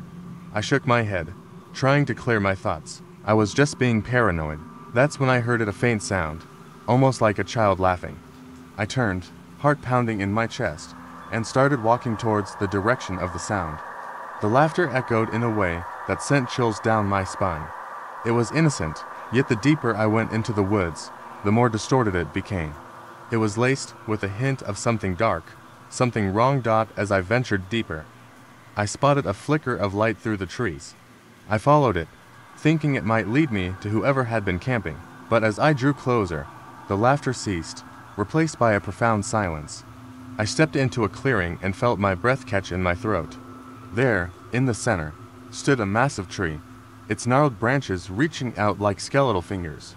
At the base of the tree lay a circle of stones, each one covered in strange markings. I crouched to examine them, feeling a sense of dread wash over me. Just then, I heard rustling behind me. I whipped around, flashlight beams slicing through the darkness. Nothing was there. I was alone. Or so I thought. Suddenly, a sharp whisper cut through the air, sending icy fingers creeping up my spine. It was a voice, chillingly familiar, echoing my name. I stumbled backward, heart racing, realizing it sounded just like my sister. Confused and terrified, I called out, asking if anyone was there. The whispers intensified, now blending into a cacophony of voices, all calling my name. My heart pounded louder, drowning out the chaos. I felt disoriented, panic threatening to take hold. Then I spotted something moving in the shadows, a figure darting between the trees. I trained my flashlight on it, revealing a face that made my blood run cold. It was a child, eyes wide and terrified, a look of pure horror etched on her face. I rushed toward her, ready to ask if she was lost. But as I reached her, she opened her mouth, and an unearthly scream erupted from her. The sound shattered the night, reverberating in my chest. I stumbled backward, realizing the child's face was not just frightened, but twisted, warped into something inhuman. I turned to run, but felt a tug on my shirt, yanking me back. I looked down to see skeletal hands emerging from the ground, grasping at me. I screamed and broke free, sprinting back toward the trail, adrenaline coursing through my veins.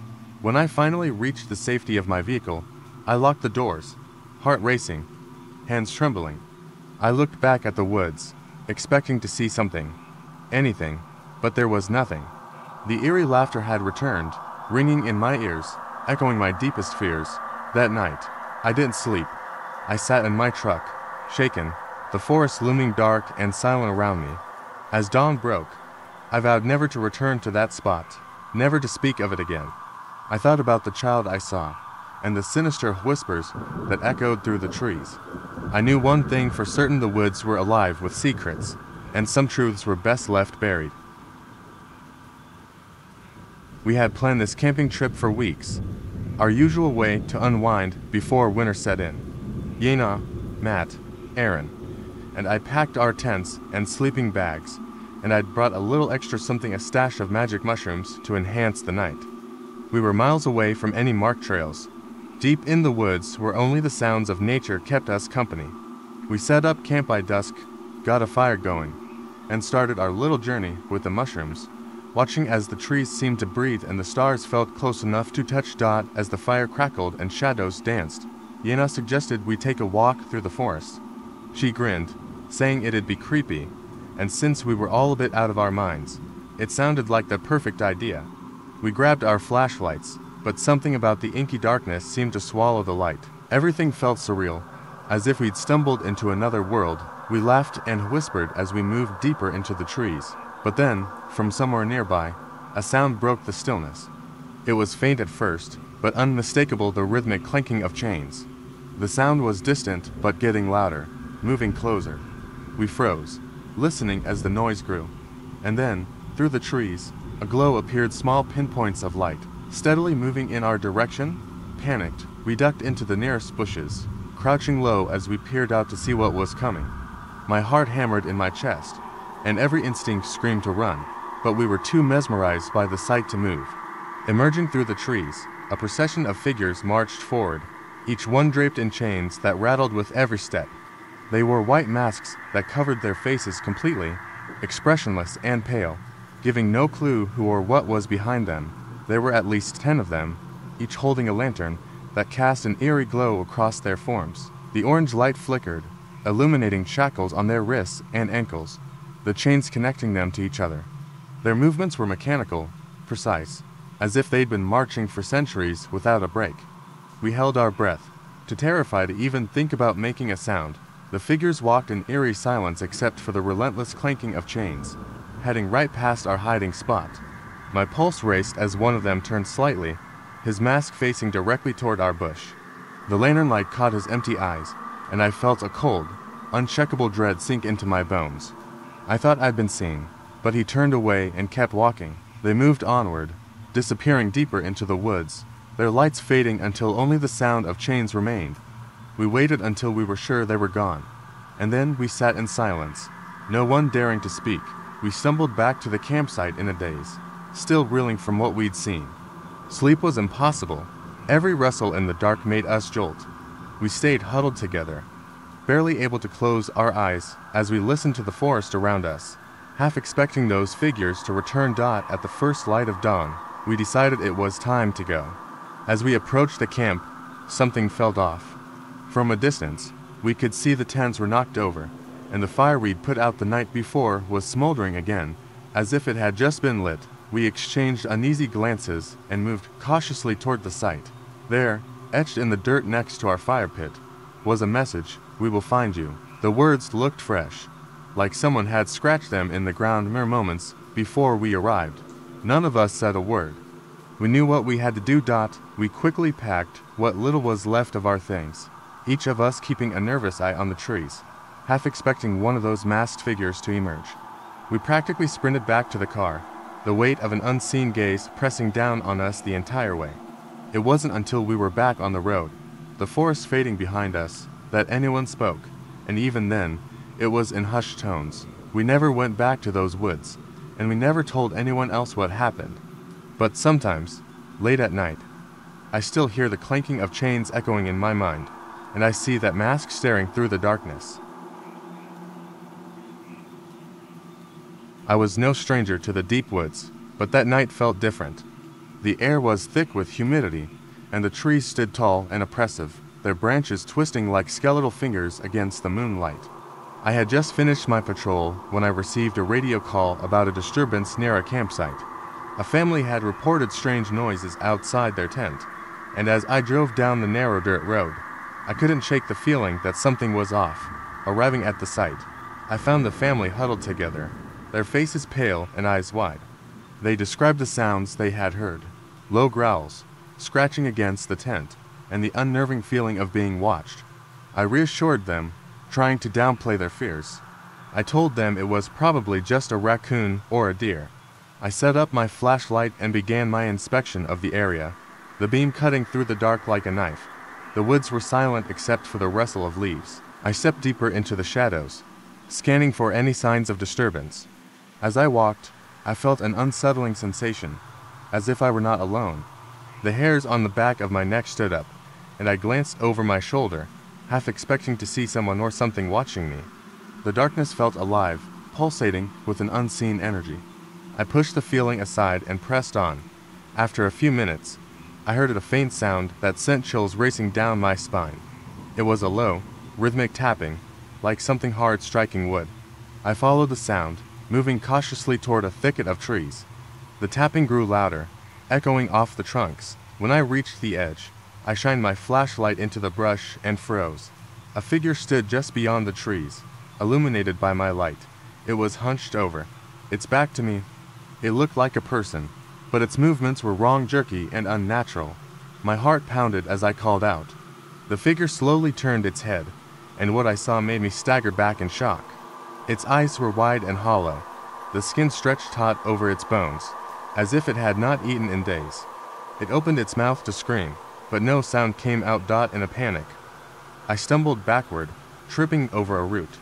The creature lunged at me, and I scrambled to my feet, racing back toward the campsite. I burst into the clearing, panting and wild-eyed. The family saw my expression and immediately huddled closer, confusion and fear written all over their faces. I took a moment to catch my breath and told them what I had seen. As I spoke, I could hear the tapping sound again, this time closer. It was as if the creature had followed me. The family exchanged terrified glances, and I knew I had to protect them. I grabbed my radio and called for backup. My voice shaky. Just then, a sudden loud crash echoed through the woods. The tent shook, and the ground beneath us seemed to vibrate. The children screamed, and the father grabbed his wife, pulling her and the kids close. I felt my stomach drop as I realized the sound had come from the thicket where I had seen the creature. Before I could react, the tapping transformed into frantic scratching, like claws raking against wood. I shined my flashlight toward the noise, heart racing. In that moment, the creature burst from the trees, but it wasn't alone. A second creature followed, then a third. They were all identical, their grotesque forms illuminated by the beam of my flashlight dot as they rushed toward us. Something unexpected happened. The creatures halted suddenly, their heads tilting in unison, as if confused. I was terrified, but found myself intrigued. This was a momentary pause that felt oddly surreal. They were not advancing. They seemed to be assessing us, as if we were the strange ones. And then I understood. I had a flash of insight. They were not attacking. They were mimicking us, reflecting our fear. I stood tall, squaring my shoulders. I had to assert dominance. I yelled at the family to stay behind me and began to shout, making myself seem larger, more threatening. To my surprise, the creatures took a step back. One by one, they turned and retreated into the darkness, their movements becoming less jerky and more fluid as they disappeared. The air lightened as they vanished from view. The family and I stood frozen for a moment, the tension slowly easing. It dawned on us that the creatures had only been curious, drawn to our fear. We survived the encounter, and as dawn broke, I realized that sometimes, what we fear the most is simply a reflection of ourselves. As a park ranger, I had grown accustomed to the eerie stillness of the woods. It was mid-October, and the vibrant autumn leaves painted the landscape in fiery reds and oranges. Most visitors had left, leaving the park in a haunting solitude that felt almost alive. I was patrolling the area when I received a call over the radio. A family had reported hearing strange noises outside their tent, something that sounded large and menacing. I set out on foot, a flashlight in hand, my heart racing. The night air was thick with tension, and the shadows loomed ominously among the trees. The path to the campsite felt longer than usual, each snap of a twig underfoot echoing in the stillness. The family had set up camp deep in the woods, far away from the main trails. As I approached, I noticed an unusual quiet, the kind of silence that seems to hold its breath. When I reached their campsite, the tension in the air became palpable. The tent was unzipped but empty, their belongings strewn about haphazardly. My gut twisted as I called out for them. No response. I stepped inside the tent, my flashlight beam slicing through the darkness. Everything appeared untouched, but the unsettling absence of the family gnawed at me. I heard it then, a low growl that sent chills down my spine. I stumbled back outside, scanning the perimeter. My heart raced as I noticed fresh claw marks on the ground, deep and jagged, surrounding the tent. I cursed under my breath, my instinct screaming that something was very wrong. I should have turned back then, but my ranger training kicked in. I had to find them. I ventured deeper into the woods, calling out for the family. The growl reverberated through the trees again, closer this time. It was guttural, a sound that belonged to something primal. Suddenly, a figure darted through the trees, its movement too swift for a human. My flashlight flickered, and for a brief moment, I caught a glimpse of a tall, lanky silhouette with glowing eyes. Panic surged through me as I stumbled backward, the darkness swallowing my light. I turned and ran, branches scratching at my arms as I darted through the underbrush. I heard it behind me, its growl morphing into a harsh cackle that pierced the night. I pushed myself harder, adrenaline pumping through my veins, desperate to escape whatever hunted me. Finally, I burst onto a familiar trail, breathless and disoriented. I fumbled for my radio, calling for backup, my voice a frantic whisper in the static. I didn't want to admit how scared I was, but fear clawed at my insides. As I waited, I could hear the rustling in the bushes, that low growl echoing closer. I turned, prepared to face whatever came next. Moments later, another ranger arrived, flashlight beaming into the dark. Relief washed over me, but I quickly warned him of the creature. We gathered our courage and approached the family's campsite, but the creature was gone. The only signs of disturbance were the deep claw marks and the ransacked tent. Then we heard its screams coming from deeper in the woods. My stomach twisted as we sprinted toward the sound, hearts pounding. What if we were too late? As we reached a clearing, we saw the family huddled together, terrified but unharmed. The relief was overwhelming until I turned to see what they were pointing at. In the center of the clearing stood the creature, its long limbs twitching and contorting in unnatural ways. But then I realized something horrifying. The creature was mimicking the father's voice. "Help me," it called, but the tone was twisted, dripping with malice. It wasn't just a monster. It was a horrifying imitation, feeding on their fear. In that moment, everything clicked. The growls were not of a beast, but of a being capable of deception. It fed on the fear of its prey, luring them into the darkness. We backed away slowly, not daring to turn our backs on it, the family still frozen in shock. My heart raced as I realized our only chance was to leave this clearing. We moved together, inching backward until we were out of its reach. The creature screeched in frustration, the sound echoing through the trees. I grabbed the family's arms, urging them to run. The woods felt alive with danger as we raced back to safety, knowing we had escaped a fate worse than we could imagine. As we reached the edge of the park, I glanced back at the dark woods, knowing the true horror had only just begun. Camping in the woods had always been a cherished tradition among my friends and me.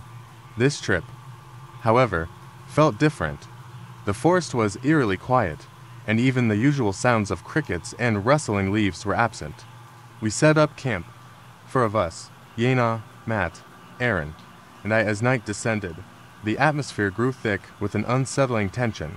After dinner, as the sun dipped below the horizon, we decided to take a walk. Yena suggested we explore the woods under the moonlight, laughing nervously about how spooky it would be. Fueled by the thrill of adventure and maybe a little fear, we agreed. With flashlights in hand, we ventured deeper into the trees, the path illuminated only by the beams of our lights. Initially, we were caught up in the beauty of the night, the shimmering stars above and the soft glow of the moon filtering through the branches. But soon, the sounds of the forest began to change. A distant rustle, a snap of a twig, and the uncomfortable feeling that something was watching us settled in. The further we walked, the heavier the air felt around us. Then we heard it, a soft clanking, like metal against metal, echoing through the trees. My heart raced as I turned to my friends, their faces mirroring my unease. It seemed to be coming from the direction we had just walked, and in a moment of collective panic, we decided to hide. We ducked behind some thick bushes, our breaths shallow as we strained to hear more. What we saw next made my blood run cold. Lanterns appeared in the distance, bobbing along the forest floor, illuminating the space between the trees.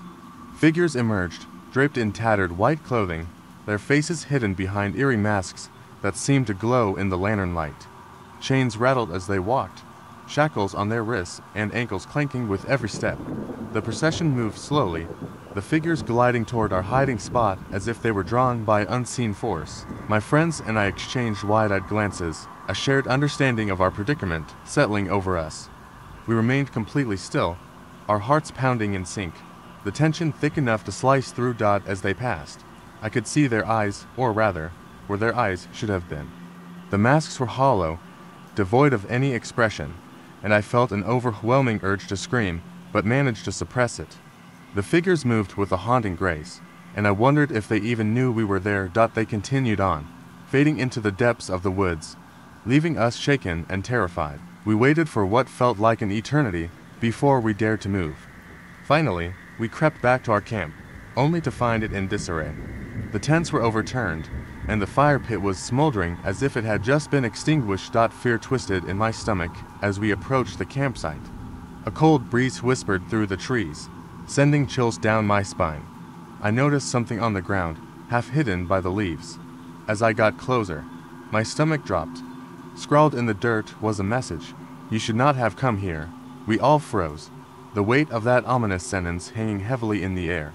I felt a sense of dread wash over me, suffocating and relentless. We hastily gathered our things, adrenaline fueling our movements, and sprinted back to the car. Every snap of a branch or rustle of leaves had us glancing over our shoulders, terrified of what might be lurking in the shadows. Once inside the car, we locked the doors and started the engine. As we drove away, I looked back at the trees, the place where we had just been. That's when I saw them, those figures standing at the edge of the woods, illuminated by the moonlight. They didn't move. They just stood there, watching us leave. Later that night, once we were safely back in the city, I checked my phone. A notification lit up the screen. It was a message from Yena, sent while we were in the woods. Did you see them? They're in the trees. They know we're here." I stared at the screen, confusion washing over me. Had she seen them too? I quickly typed back, asking her what she meant. I stared at the message, waiting for her response, but the screen went dark. Then, I heard it again, the faint clanking of chains in my mind, echoing, haunting. It wasn't over. The woods were not finished with us yet. I had just completed my first year as a park ranger, and with summer fading, the woods had begun to quiet down. The leaves were turning, casting a kaleidoscope of color over the hiking trails, and I was preparing for the final weekend of camping season. I was patrolling a section of the forest known for its secluded beauty, a favorite spot for campers. The air was thick with the scent of pine, and the faint rustle of leaves created a serene atmosphere, perfect for reflection. As evening approached, I decided to check on a group of campers who had reserved a site deep in the woods. They were known to stay up late, so I wasn't surprised when I found their campfire still crackling. I introduced myself, and they welcomed me warmly. There were 4 of them, sitting around the fire, swapping ghost stories. I joined in, sharing a few tales of my own, feeling the camaraderie that comes from being out in nature. As the night wore on, the laughter faded, and the conversations turned more serious. One of the campers, a young woman named Sarah, told a story about how her uncle had once gone missing in these very woods. She described how he had heard voices calling him deeper into the forest and never returned. The atmosphere shifted as the group exchanged uneasy glances, and I tried to reassure them that such tales were often exaggerated. After all, I was a ranger, and I had always felt safe here. As I was about to leave, I noticed something strange. A shadow moved at the edge of the clearing. I dismissed it as my imagination playing tricks in the flickering firelight. I bid the campers good night, promising to check in on them in the morning. As I walked back to my patrol vehicle, I couldn't shake the feeling that someone or something was watching me. The woods felt alive in a way I hadn't experienced before, each rustle amplifying my senses. That night, I drove to a nearby ranger station and settled in, my mind still lingering on the campers' stories. I dozed off, only to be awakened by the sound of my radio crackling to life. A distressed voice broke through the static. A panic-stricken Sarah was calling for help. The signal faded in and out, but I could make out urgent pleas for assistance. I grabbed my flashlight and jumped into my truck, the adrenaline surging as I raced back to the campsite. The drive was tense, the trees looming like dark sentinels. I arrived to find the campfire now reduced to glowing embers. The tent was unzipped, but there was no sign of the campers. I called out for them, but the only response was the haunting echo of my voice in the stillness. My instincts screamed for me to search the area. As I ventured deeper into the woods, the darkness enveloped me. The beam of my flashlight sliced through the shadows, illuminating twisted roots and gnarled branches. Suddenly, I heard a faint whisper, almost like a child's laughter carried on the wind. I froze, my heart racing, and strained to listen. The laughter faded into a chilling silence, replaced by a low growl emanating from the thicket nearby. Against my better judgment, I approached the sound. The growl intensified, a primal warning that sent shivers down my spine. I aimed my flashlight toward the noise and nearly dropped it when I saw a creature lurking just beyond the trees. It was tall, unnaturally thin, with elongated limbs and hollow, hungry eyes that glinted like shards of glass. Panic surged through me, and I turned to flee, the creature's growl echoing in my ears. I sprinted back to the campsite, my breath coming in ragged gasps. I knew I had to get to my truck and call for backup. Just as I reached the clearing, I heard a commotion behind me. I spun around, ready to confront whatever was chasing me, only to find the campers emerging from the trees, their faces pale with fear. They explained that they had gone for a midnight hike, drawn by the same laughter I had heard. They had stumbled upon the creature, which had terrified them into fleeing. We all scrambled into the truck, hearts pounding, and I radioed for help. As we sped away from the woods, I glanced in the rearview mirror. For a fleeting moment, I saw the creature standing at the edge of the trees, its hollow eyes fixed on us, but then it vanished into the darkness. We were shaken, but grateful to have survived the night. However, as we recounted our experience back at the ranger station, we discovered that the campers had been missing for nearly 2 days. My heart sank at the realization we had encountered something supernatural in those woods, and the shadows were far more treacherous than I ever imagined. I was working the night shift as a park ranger, a job I had loved since I began. It was late October, and the forest had a magical quality about it, with the leaves turning vibrant shades of red and gold. That night, the air was thick with an unsettling stillness. I had just finished checking the trails and was preparing to return to the ranger station when the radio crackled to life. A voice emerged, shaky and frightened. It was a family camping about a mile deep in the woods. They said they heard something outside their tent, something big that had been pacing around for hours. I could hear the panic in the father's voice, urging me to come quickly. I reassured him, telling him it was probably just a bear. I grabbed my flashlight and set off down the winding path, hoping to ease their fears. The moonlight barely penetrated the dense canopy above, casting eerie shadows that danced with the rustling leaves. As I moved deeper into the woods, I felt a chill run down my spine.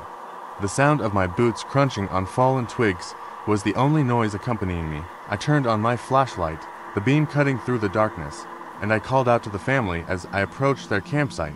The tent stood eerily still, the only movement coming from the wind tugging at the flaps. My heart raced as I called out again, but there was no response. The father had promised they would be awake, but it was as if the night had swallowed them whole. I stepped closer and noticed the tent zipper was slightly open. Something was off. I cautiously unzipped the tent and shined my flashlight inside. It was empty. The sleeping bags lay sprawled across the ground, still warm, but there was no sign of the family. Panic surged through me as I stepped back and scanned the area. That's when I heard a low growl emanating from the trees. It was not an animal's growl. It sounded human, guttural and strained. I turned the flashlight toward the sound, heart pounding as I caught a glimpse of something moving behind the trees. A figure, tall and gaunt, emerged from the shadows. It looked like a man, but was far too thin, its limbs elongated and twisted. It didn't walk. It glided toward me, its eyes reflecting the light like coals burning in the night. I stumbled backward, fear gripping me as it stepped closer. I spun around and bolted back down the path, adrenaline surging through my veins. The growl grew louder, now accompanied by footsteps that echoed behind me. I dashed through the underbrush, branches clawing at my clothes. I dared not look back, focusing instead on the beam of my flashlight slicing through the darkness ahead. As I neared the main trail, I could feel the figure closing in. My heart raced, each beat pounding in my ears. I burst onto the main road, my breath ragged. Just as I thought I was safe, I tripped over a tree root and fell hard onto the dirt, the flashlight skidding away from my grasp. The growl was deafening now, a horrible cacophony of rage and desperation. I scrambled to my feet and reached for the flashlight, but as my fingers closed around the cool metal, I felt a hot breath on my neck. I froze, terror coursing through my body. With a sudden rush of instinct, I turned and swung the flashlight behind me, shining the beam into the face of my pursuer. But it wasn't the terrifying creature I expected. Instead, it was a deer doe with big, frightened eyes. It stood frozen, staring at me, seemingly just as scared as I was. I stood there, bewildered, the growling sound fading into the night. It dawned on me that the family had probably packed up and left in fear. I took a deep breath and gathered my thoughts, glancing around. There were no signs of the creature, just the rustling leaves and the gentle sway of the trees. When I made my way back to the ranger station, I realized that sometimes our minds can conjure the most terrifying monsters. In the stillness of the woods, fear had twisted my perception of reality. The shadows played tricks on me, and the fears of the night had become a tangible monster. Yet, as I sat down at my desk, I couldn't shake the feeling that I was still being watched. Something lurked beyond the trees, just out of sight, reminding me that the dark holds more than just the fear of what we see. It also contains the shadows of our imagination. As a park ranger, I had learned to love the solitude of the deep woods. The towering trees and the whispering winds had a calming effect, making it easy to forget the chaos of the outside world. However, there was something about that particular night that made the hair on the back of my neck stand up. The sun dipped below the horizon, leaving the sky a deep indigo, and the shadows grew longer and more menacing. I was on my usual patrol route, a winding trail that led through some of the densest parts of the forest. A few campers were set up near the river, and as I passed, I waved to them. They seemed lively, roasting marshmallows and laughing under the stars, but their joy felt distant as I continued my rounds. I stopped for a moment to admire the peaceful scene, but an unsettling chill crept over me, cutting through the warmth of my uniform. As I moved deeper into the woods, the sounds of nature faded. The rustling of leaves and chirping of crickets fell silent. I felt a weight in the air, as if the forest itself was holding its breath. My flashlight flickered, and I tightened my grip on it, feeling a strange sense of urgency to finish my patrol. Suddenly, I heard a crack, sharp and echoing. I froze, scanning the darkness around me. It could have been a branch breaking, but it sounded too deliberate. I called out, trying to shake off the feeling of dread that was settling in my stomach. No response, just the unnerving stillness of the woods. Then I saw it. A figure, barely illuminated by my flashlight, standing between the trees. It was tall and gaunt, its arms impossibly long, almost scraping against the ground. My heart raced, but I couldn't tear my eyes away from it. The figure seemed to watch me, its face obscured by shadow. Just when I thought to turn and run, it vanished, melting into the darkness as if it had never been there.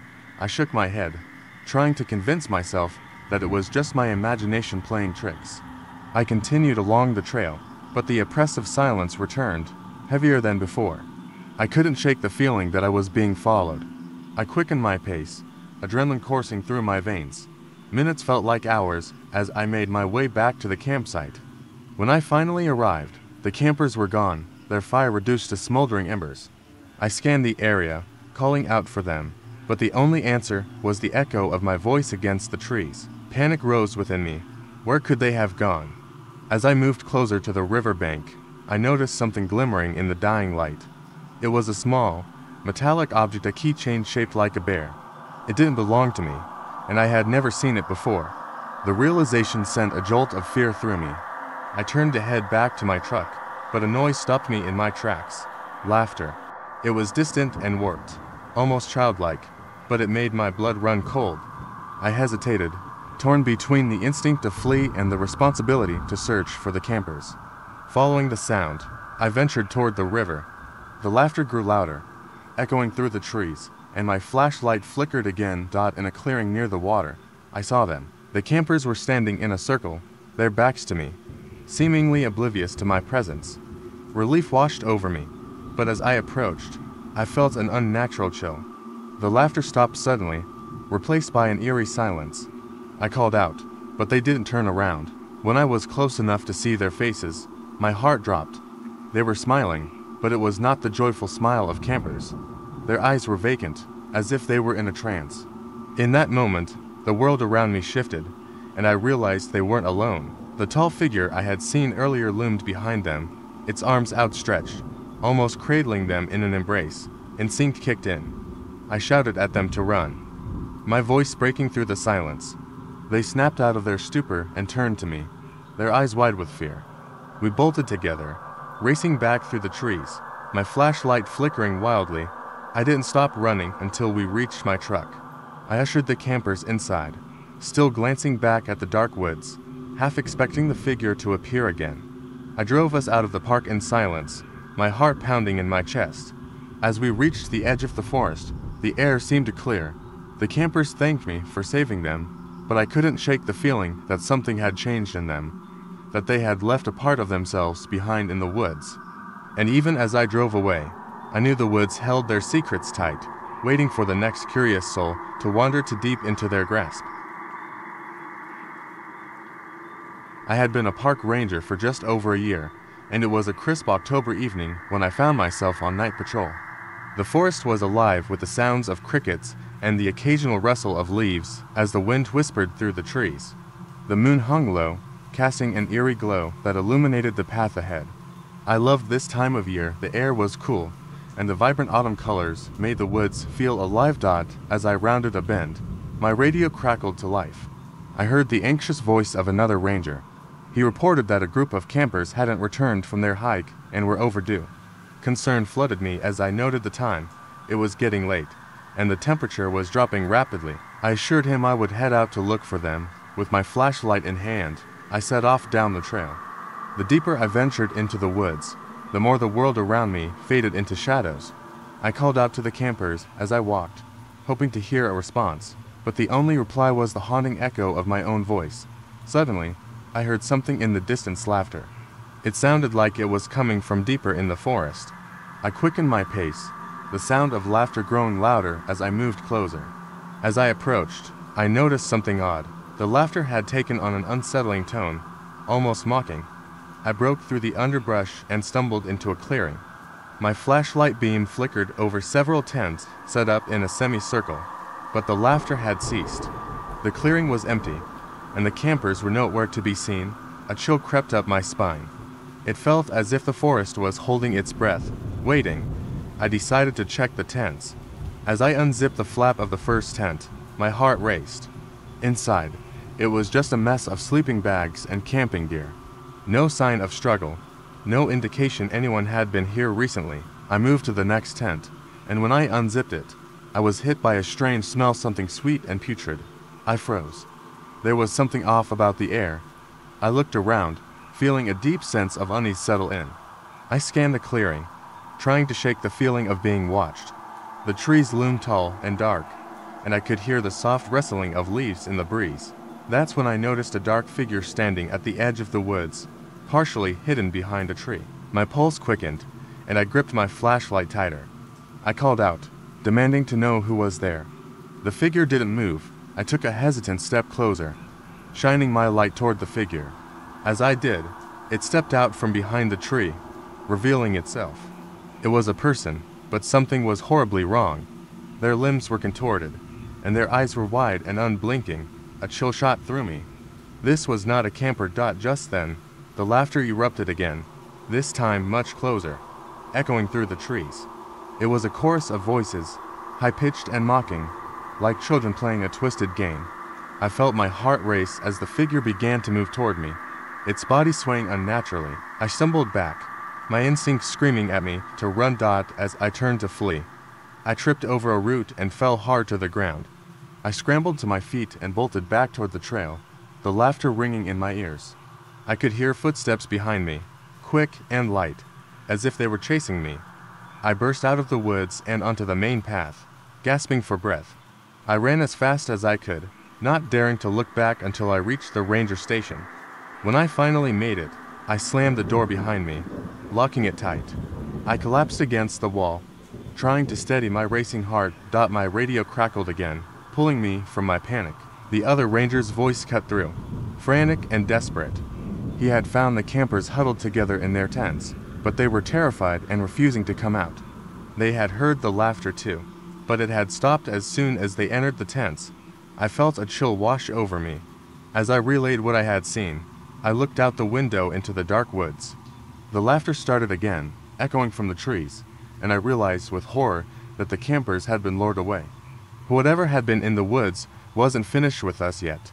The mocking laughter filled the air, and I knew deep down that the forest was hiding more than just shadows. It was alive, and it would not let us go easily. I had always loved the deep woods. As a park ranger, I spent my days exploring trails and checking on campers. That summer had been particularly quiet. Most families had left for the season, and I found myself patrolling areas that were usually bustling with life. The trees stood like silent sentinels, and the sounds of the forest seemed amplified in the stillness. One late afternoon, I received a call on the radio from a family camping deep in the woods. They reported strange noises outside their tent. At first, I brushed it off as wildlife, perhaps a deer or a raccoon, but the father's voice trembled with fear as he described the sounds. It was rhythmic, he insisted, not like anything they had heard before. Something in his tone sent a chill down my spine. I grabbed my gear and made my way to their campsite, feeling a knot of anxiety tighten in my stomach. The sun dipped below the horizon, and shadows stretched long and thin across the ground. As I walked, the familiar path became less inviting, the air heavy with an unshakable sense of dread. I reached the campsite as darkness fell, and the only light came from the flickering glow of their campfire. The family, a mother, father, and 2 children, sat huddled together, their faces pale. They explained that the noises had started as low growls, but soon morphed into something more unsettling and eerie chanting that seemed to echo through the trees. I scanned the area, feeling the weight of their fear settling in my chest. The father pointed toward the woods, his finger trembling. It was then that I heard a distant, rhythmic sound that pierced through the silence. It didn't sound like any animal I knew. The chant was muffled, yet it resonated with an unnatural quality that made my skin crawl. I felt a chill wind swirl around us, sending leaves swirling in chaotic patterns. I told the family to stay by the fire, and I stepped away, shining my flashlight into the darkened woods. The beam danced nervously over the trees, illuminating nothing but the bark and shadows. The chanting seemed to grow louder, creeping closer. I retraced my steps back to the family, but just as I turned, I noticed something moving in the darkness. A tall figure slipped between the trees, its form almost blending into the night. I swallowed hard, convinced my imagination was playing tricks on me. It wasn't unusual for rangers to feel unnerved at night, but I felt compelled to investigate. I told the family to stay put and quietly approached the edge of the forest. The chanting stopped, replaced by unsettling silence that pressed down on me like a weight. As I stepped deeper into the trees, the atmosphere shifted. The air turned cold, and the familiar sounds of the woods faded away. I could hear only my heartbeat echoing in my ears, pounding louder as I ventured further into the unknown. I trained my flashlight on the path ahead, but the beam flickered ominously, threatening to go out completely. Suddenly, the chanting erupted again, louder and more urgent. I could feel it reverberate through my bones. It seemed to come from all around me, as if the trees themselves were alive and whispering secrets. Panic surged within me, but I pushed forward, determined to uncover the source. Then I saw a circle of strange symbols etched into the ground, surrounded by twisted branches that formed a crude barrier. The figure I had seen earlier stood at the center, but it was not human. It was tall and thin, with elongated limbs and glowing eyes that reflected my flashlight like mirrors. My breath caught in my throat as it turned toward me, its face a void, a black pit that seemed to swallow the light. I stumbled back, heart racing, but the family was just behind me, having followed out of concern. I turned to them, shouting for them to run, but before I could react, the figure lunged. I stumbled backward, expecting the worst, but instead, the ground erupted in a flash of light. The symbols glowed bright, illuminating the woods for a brief moment, before plunging everything back into darkness. The creature vanished, leaving only a lingering echo of its chant behind. The family looked at me, their faces a mix of fear and confusion. I led them back to the campsite, my heart still pounding. The strange occurrences continued through the night, but we remained together, the family's presence grounding me. In the morning, we reported everything to the authorities, but when the search teams returned to the site, they found nothing, no symbols, no signs of the creature. The family and I were left with our memories, the knowledge of what we had experienced buried within us. As the family packed up to leave, I realized something chilling. The chanting had stopped, but the echo of those glowing eyes lingered in my mind, a haunting reminder that sometimes the woods hold secrets best left undiscovered. As a park ranger, I've spent countless nights alone in the deep woods, but nothing prepared me for that Halloween weekend. The air was thick with an eerie silence as I patrolled the trails, the trees standing like dark sentinels under the moonlight. Most campers had left for the season, leaving only a handful of brave souls to brave the chill. I didn't mind. The quiet was almost comforting. That evening, I received a radio call from a family camping in the more isolated part of the park. They were having a Halloween-themed campfire and invited me to join. I was hesitant, but agreed, thinking it would be good to check on them. I set out, flashlight in hand, making my way through the winding trails. The moon was a mere sliver in the sky, casting unsettling shadows that danced around me. As I approached their campsite, I felt a chill creep up my spine. The fire flickered weakly, illuminating the faces of the family to parents and their young daughter, all dressed in Halloween costumes. They greeted me warmly, inviting me to sit with them. The smell of roasting marshmallows filled the air, and laughter echoed through the trees. For a moment, everything felt normal. Then, the girl, dressed as a ghost, pointed to the tree line. "Look, there's someone over there," she whispered, her voice barely above a breath. I turned to see nothing but the dark outline of the trees. The parents laughed it off, but my instincts kicked in. I brushed it aside, convincing myself it was just a trick of the light or perhaps an animal. But as I settled in, unease settled in my stomach. The night wore on, and the girl continued to glance nervously toward the woods. She kept insisting there was someone watching us. The adults dismissed her claims, but I felt a prickle of fear. Just then, a loud rustle erupted from the bushes. My heart raced as I scanned the tree line with my flashlight, its beam trembling. The parents jumped to their feet, trying to reassure their daughter. But as I stood, a figure emerged from the shadows, a tall silhouette. My breath caught in my throat as I shone the light in its direction. The figure was thin and gaunt, its face obscured by a mask, but I could see the glint of something metallic in its hand. The parents screamed, and the girl hid behind her father. "Stay back," I shouted, stepping forward. The figure didn't move, its presence unnaturally still. Just as fear began to take hold, the family bolted in the opposite direction, leaving me alone. My instincts kicked in, and I followed, shouting for them to stop. We ran through the dark forest, panic rising with every step.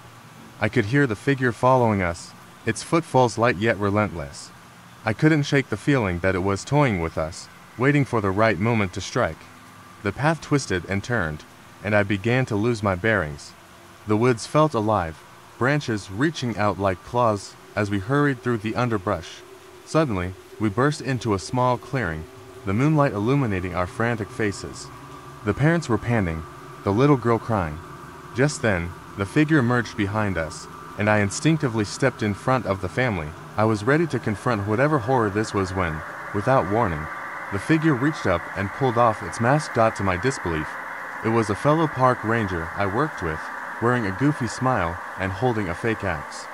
"Surprise," he shouted, his voice echoing through the clearing. The family and I stood there, stunned. Relief washed over me, quickly replaced by frustration. What the hell was that? I yelled. The ranger explained that he wanted to give the campers a Halloween scare, but clearly, he had taken it too far. The family was just as confused, their fear slowly turning to anger. The little girl, wiping her tears, asked, "Is that a real axe?" "No, sweetheart, it's just a prop," he said, chuckling. Just then, I noticed something behind him, a rustle in the bushes. My heart dropped as I turned my flashlight toward the sound. Out of the shadows stepped a real figure, hunched and menacing, with a glint of silver reflecting in the light. The ranger's face drained of color, and I realized with horror that the prank had attracted something far more sinister. The family and I backed away, panic setting in again as the true danger revealed itself. This was no joke anymore. The ranger dropped his prop and we all turned to run, leaving the clearing behind, our previous fright replaced by sheer terror. The woods, once familiar and safe, now felt like a haunted labyrinth, every shadow a potential threat. In the end, we all survived, but I knew I would never see the woods the same way again.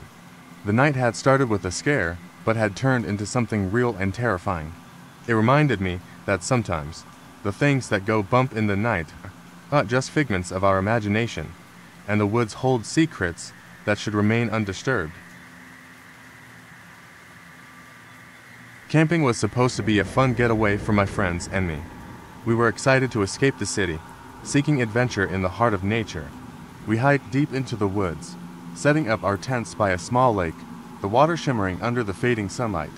As darkness enveloped the trees, we gathered around a crackling campfire, roasting marshmallows and sharing ghost stories.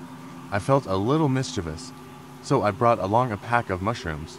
As the stories turned creepier, I encouraged my friends to try them. Yena, Matt, and Aaron were hesitant, but ultimately gave in, giggling nervously as they consumed the little bits of magic. As the night wore on, the world around us transformed. The trees seemed to sway and breathe. Shadows twisted and danced in the firelight. After a while, Yena suggested a night walk, teasing that it would be scary. Her suggestion sent a thrill down my spine, but with the mushrooms coursing through us, we decided to embrace the adventure. We grabbed our flashlights and set off into the dark woods, the beam of our lights barely cutting through the thick, oppressive darkness. We walked deeper, laughter and whispers filling the air until an unsettling sound broke through clanking chains. It echoed through the trees, a chilling contrast to our earlier merriment. We stopped, holding our breath, listening intently. The noise came from somewhere nearby, and our excitement quickly shifted to dread. Suddenly, we noticed flickering lights in the distance. They were moving toward us, bobbing like lanterns. Panic surged through us. We darted into the nearest thicket, pressing against the damp earth as our hearts raced. Peering through the branches, we saw them figures draped in white, each one covered in chains that clanked ominously with every step. Their faces were obscured by masks, featureless and pale, and in their hands, they held lanterns that illuminated their path. We barely dared to breathe, eyes wide with fear as they shuffled past, a ghostly parade moving deeper into the forest. I could feel the terror radiating off my friends, their grip on my arm tight. We watched, frozen in place, unable to look away. The figures walked in eerie silence, the chains rattling like the ticking of a clock counting down our remaining time. Minutes felt like hours, and just when I thought they had passed us, one of the figures turned sharply, the lantern light flickering over our hiding spot. I held my breath, praying it wouldn't see us. My heart thundered in my chest, but the figure merely continued onward, joining the procession until they disappeared into the shadows. As the last light faded, we stayed huddled together, shivering from more than just the cold. We waited, fear holding us captive, until dawn's first light broke through the trees. Reluctantly, we emerged from our hiding place. Shaken but alive, we hurried back to our campsite, but our hearts sank as we drew closer. The tents were torn, supplies scattered across the ground, and our fire pit lay cold and empty. My stomach dropped as I scanned the area. Then I noticed something etched into the dirt near the fire. "We will find you." The message was fresh, the letters deep and pronounced. My mind raced, recalling the figures we had seen, their glowing lanterns, and the chilling sound of chains. Without a word, we gathered what little was left of our things and ran to the car, our primal fear driving us.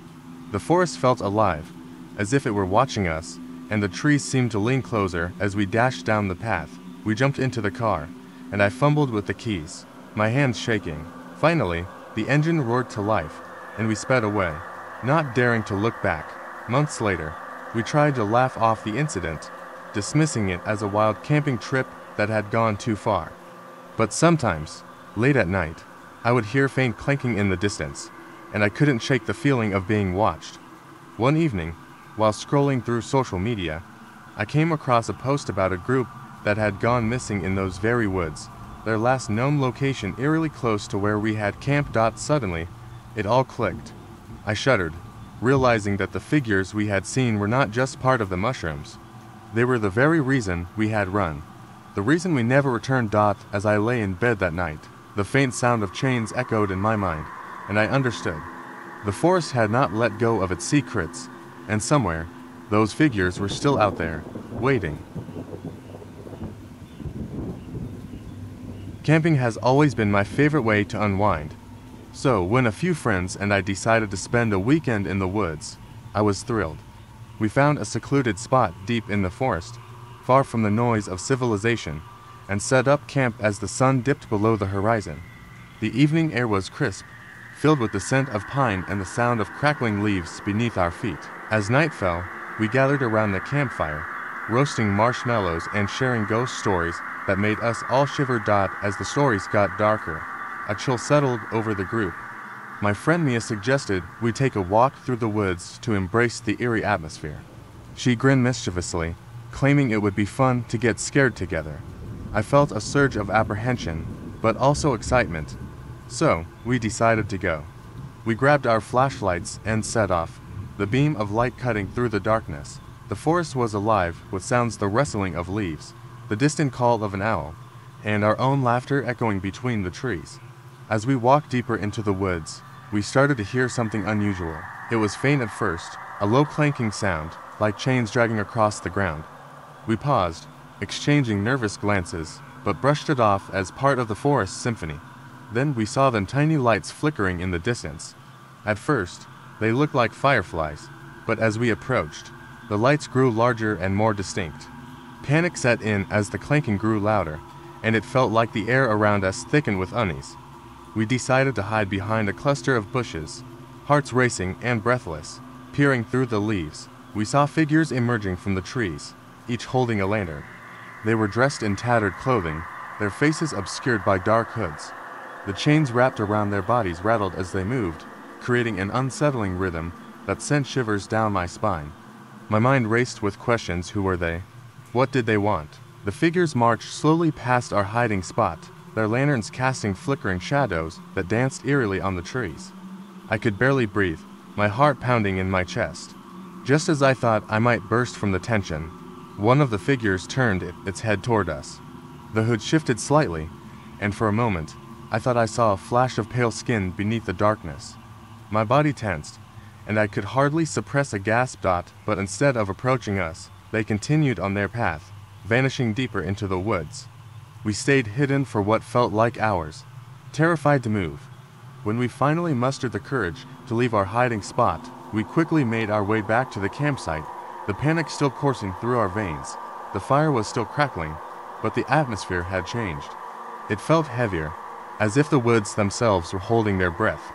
We gathered around the fire, whispering about what we had seen, trying to convince ourselves it was all just a trick of the mind. The night wore on, but none of us could sleep. Every rustle of leaves or snap of twigs made us jump.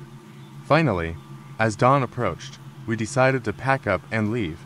We wanted to get out of the woods as quickly as possible. As we gathered our things, we noticed something strange.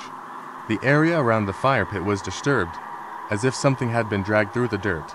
My stomach sank as I knelt to examine it. Embedded in the ground were large footprints leading away from our camp, deep and unmistakable.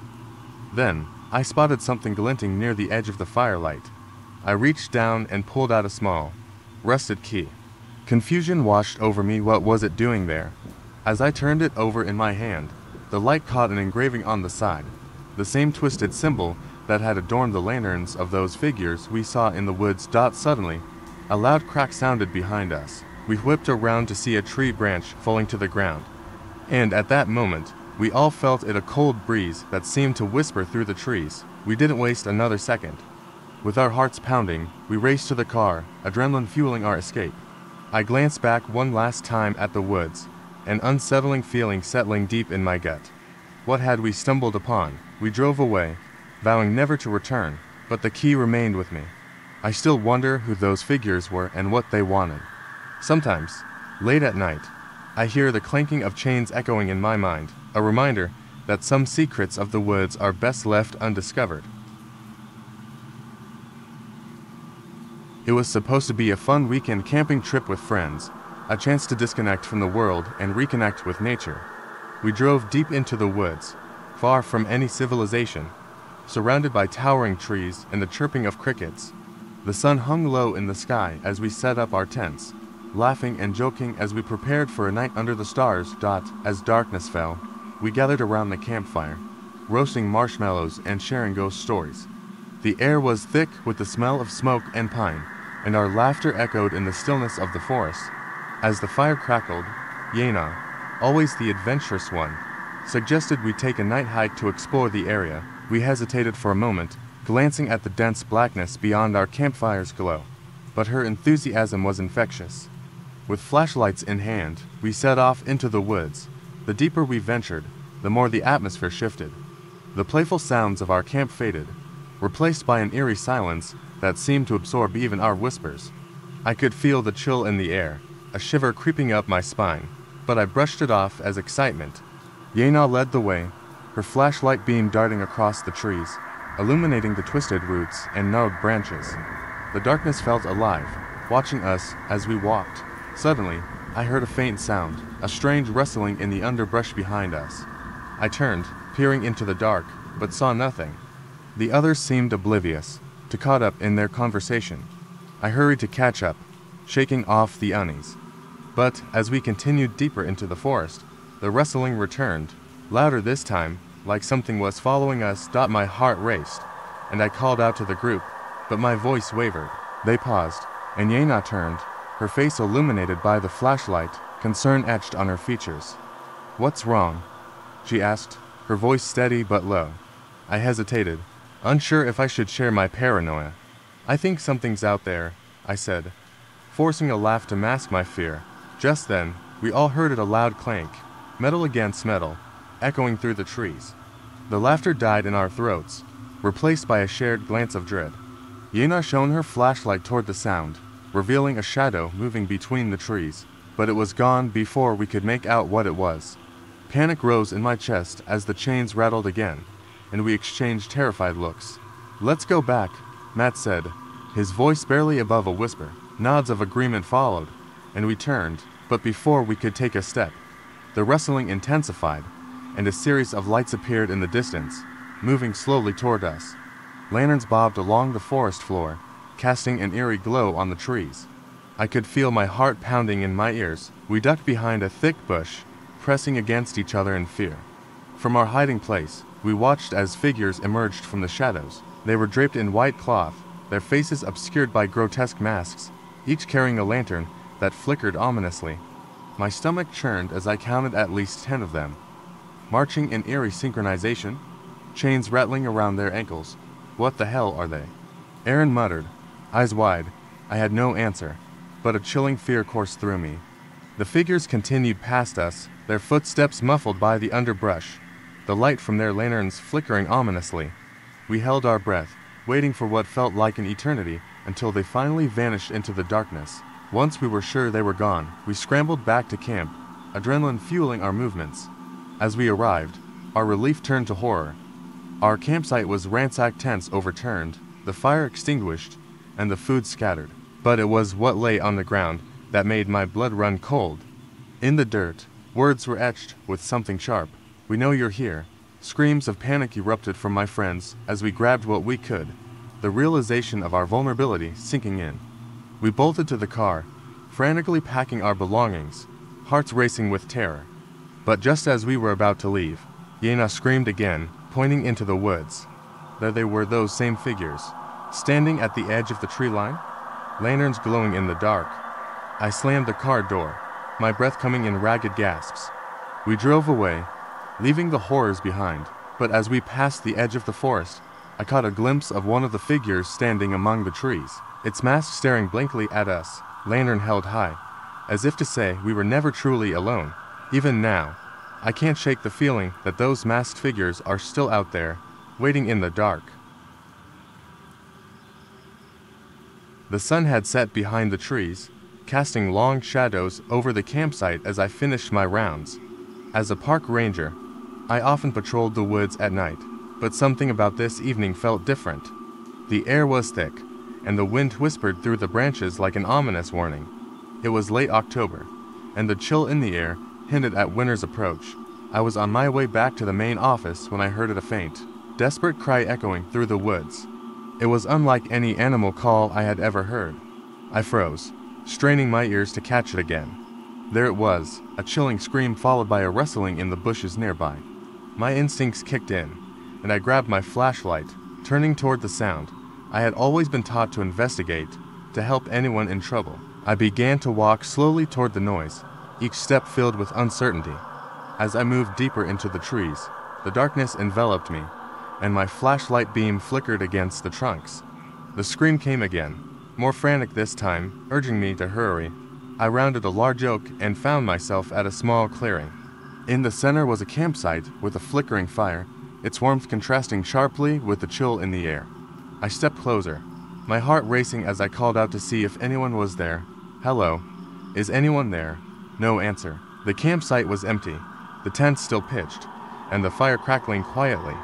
I scanned the area, but there was no sign of anyone. As I turned to leave, I heard a sound behind me, a quick rustle of leaves, followed by an unmistakable growl. My breath hitched in my throat, and I swung the flashlight around, illuminating the dense tree line. I saw nothing, only the shadows playing tricks on my eyes. I was about to turn back when I caught movement out of the corner of my eye. A figure darted between the trees, just beyond the light's reach. My heart raced as fear gripped me. I called out again, "Who's there?" "Show yourself." The growl came closer, a low rumble that reverberated in my chest.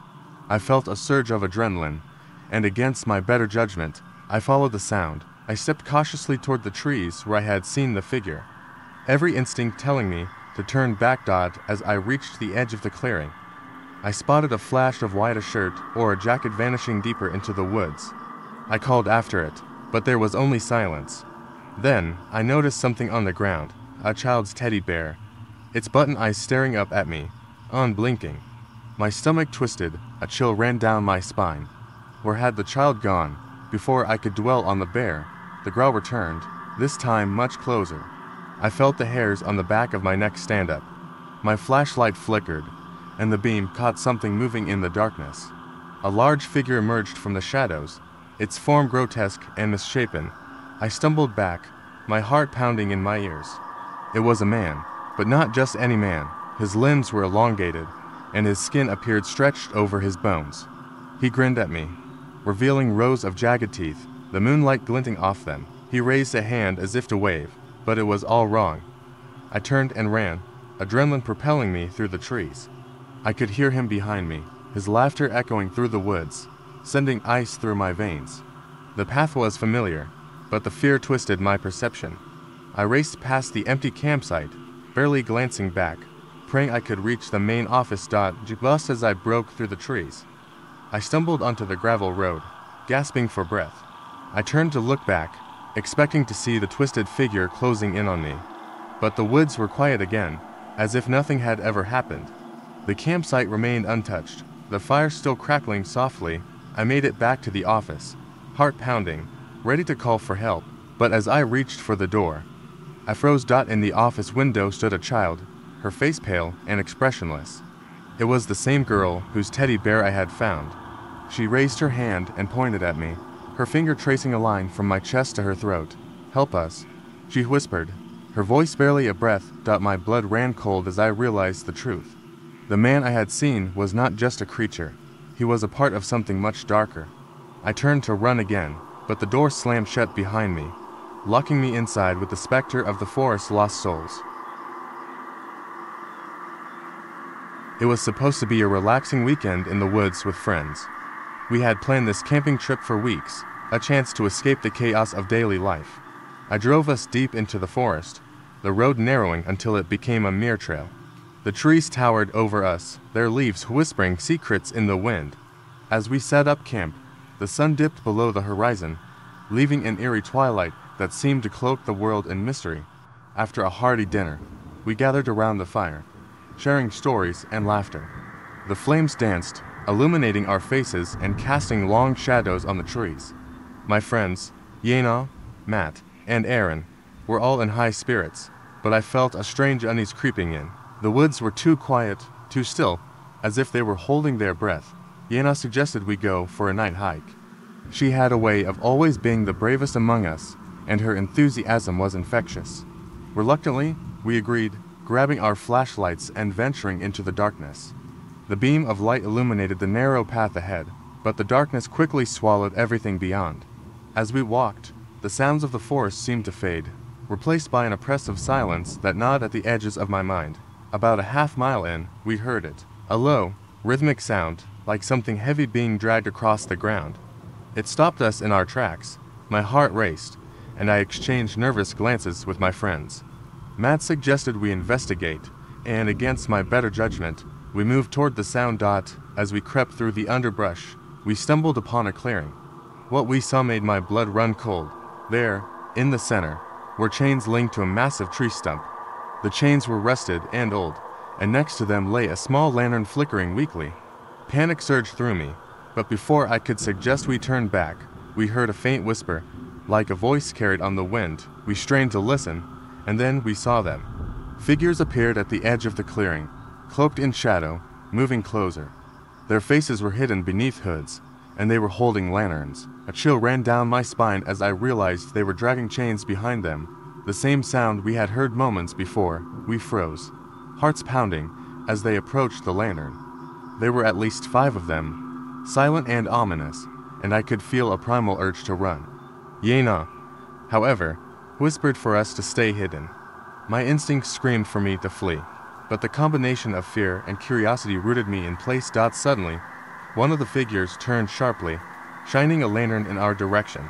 Light flooded the area, and for a split second, I could see its face, a pale mask, expressionless and hollow. The sight sent me into a panic, and I grabbed Gina's arm, urging her to run. We bolted through the trees, the sound of chains clanking behind us as the figures began to follow. We sprinted back to camp, our breaths coming in ragged gasps. My mind raced with the image of those masked figures, and I couldn't shake the feeling that we were being hunted. As we reached our campsite, we stopped, looking for signs of life. The fire had gone cold, and the area was eerily quiet, but something was off. Our tents were still standing, yet everything felt wrong. In the center of our campsite, engraved in the ground was a message: "You shouldn't have come here." The letters were crude, as if scratched by something sharp and heavy. Panic surged again, and we scrambled to gather our belongings, adrenaline fueling our movements. Just as we finished packing, we heard the chains again, much closer this time. I glanced toward the tree line and saw the flicker of lanterns. We dashed to the car, fumbling with the keys. Our hearts racing, we jumped inside, slamming the doors as I turned the ignition. The engine roared to life, and I backed out of the campsite. As we sped down the trail, I glanced in the rearview mirror. The figures stood at the edge of the woods, their lanterns casting an eerie glow in the darkness. But as I looked closer, my stomach dropped. There was no one there. The figures had vanished, yet the lanterns still flickered ominously.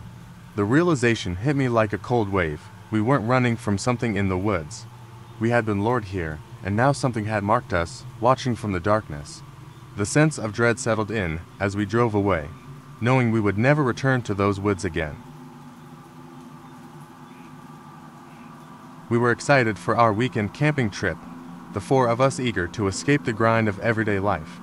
As the sun dipped below the horizon, painting the sky in brilliant oranges and purples, we arrived at our chosen spot. The site was remote, surrounded by dense woods that promised solitude and adventure. We set up our tents, made a campfire, and cooked hot dogs while sharing stories of past trips, laughing under the stars. As night enveloped the forest, a chill set in. We huddled closer to the fire, and Yana, always the jokester, suggested we play a game. She proposed truth or scare, a twist on the classic game. Each person had to tell a scary story or share a truth that no one else knew. It was all in good fun until it was my turn.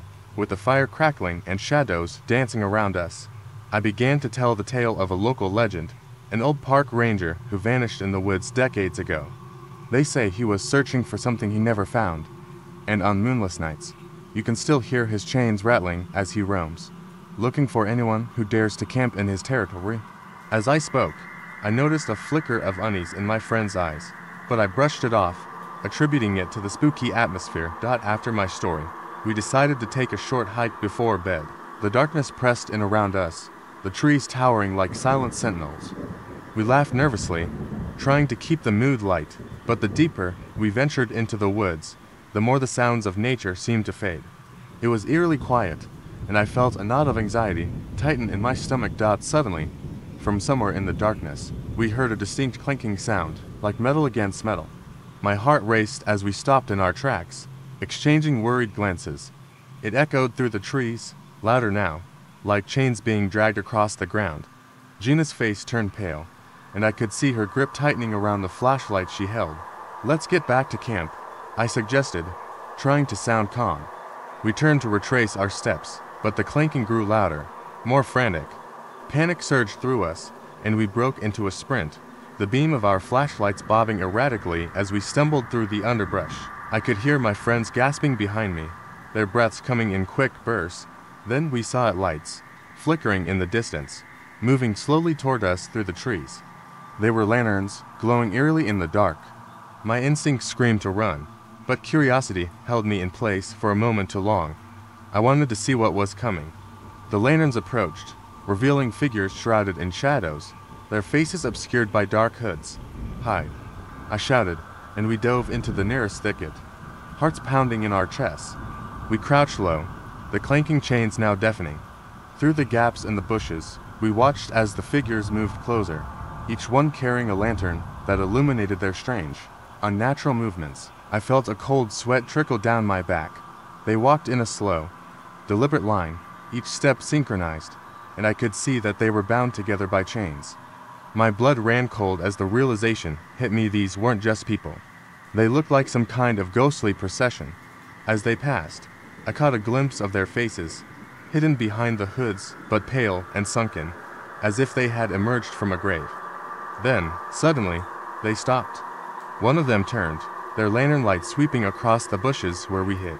I held my breath, every muscle in my body tense. The figure tilted its head slightly, as if sensing our presence, and then continued on, the group moving as one again. We waited, terrified and breathless, until the sounds faded into the distance. When we finally emerged from our hiding place, dawn was breaking, casting a pale light through the trees. We hurried back to camp, shaken but relieved to find our tents untouched. But as we approached, a chilling sight awaited us. The fire pit was cold, the ashes scattered, and next to it, scratched into the dirt, were the words "You should have stayed hidden." In that moment, a wave of terror washed over us. We packed our things in silence, hearts racing, and bolted for the car, vowing never to return. As we drove away, I glanced back at the woods, and for a brief second, I could have sworn I saw the same figures standing among the trees, their lanterns flickering like dying stars. The night was deeper than usual, the kind of darkness that feels like it has weight.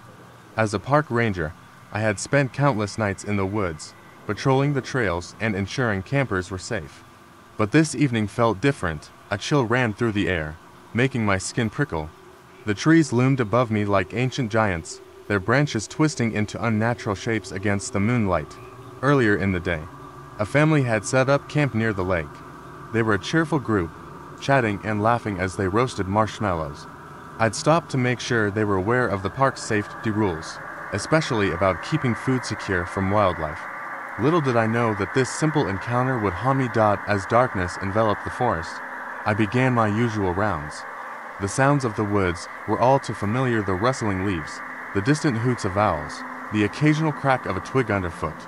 But then, I heard something that sent a chill down my spine. A woman's scream echoed through the trees. It was raw and desperate, cutting through the tranquil night like a knife. My heart raced as I sprinted toward the sound, each step feeling heavier than the last. As I approached the lake, the screaming stopped abruptly, replaced by an eerie silence that made my stomach drop. The family's campfire still flickered in the distance, but their voices were gone. I reached their campsite, my flashlight beam bouncing wildly over the area, searching for any sign of them. The tent stood undisturbed, but the air felt wrong. I called out, my voice trembling. No answer. Panic set in as I turned to check the trail leading away from the lake. That's when I saw a shadow darting between the trees, too quick for me to catch a clear glimpse. My instinct screamed for me to run, but I had a duty to protect these campers. I had to find them. I moved cautiously along the path, my flashlight illuminating the foliage as I pushed deeper into the woods. The darkness felt alive, closing in around me, the shadows stretching and twisting. Just as I was about to turn back, I stumbled upon a clearing. There, at the center, was a large figure crouched low, its back to me. I froze, my breath hitching. The figure was wearing something that resembled a tattered shirt, and I could see matted hair hanging down its back. My mind raced with horror stories of what could lurk in the depths of the forest. I stepped back slowly, but the sound of my movement caught its attention. The figure turned, and my blood ran cold. Its face was grotesque, a twisted mockery of a human. Eyes wide and bulging, it opened its mouth in a silent scream. A wave of terror washed over me, and I turned to flee. I sprinted back toward the camp, adrenaline pushing me forward. I couldn't shake the feeling of being haunted, something lurking just out of sight. When I reached the campsite, I found the family emerging from the woods, faces pale and wide-eyed. They looked as if they had seen a ghost. I rushed to them, relief flooding through me. But before I could ask if they were okay, the mother spoke, her voice trembling. She said they had heard whispers in the trees, voices calling to them in the dark. Then, before I could process what she was saying, I caught a glimpse of the figure standing just beyond the tree line, watching us. I turned to the family, urging them to pack their things quickly. We needed to leave. I grabbed my radio and called for backup, but the signal was weak and crackling. Just as the family hastily packed their gear, I felt a sudden, icy breath on my neck. I whipped around, shining my flashlight into the dark. The figure was gone, but its presence lingered like a heavy fog. I could feel the weight of its gaze, and the force seemed to whisper around us. We managed to get everything packed, and I led them away from the lake, my heart racing. I kept glancing back, half expecting the figure to reappear. When we reached the main road, I finally exhaled, the tension slowly lifting. But as I turned to reassure the family, I saw something that made my blood run cold. They were smiling, their eyes unblinking and vacant. They weren't scared at all. In fact, they seemed utterly calm, as if nothing had happened. My heart raced again, but for a different reason. I stepped back, confusion taking over. They weren't the same people I had spoken to earlier.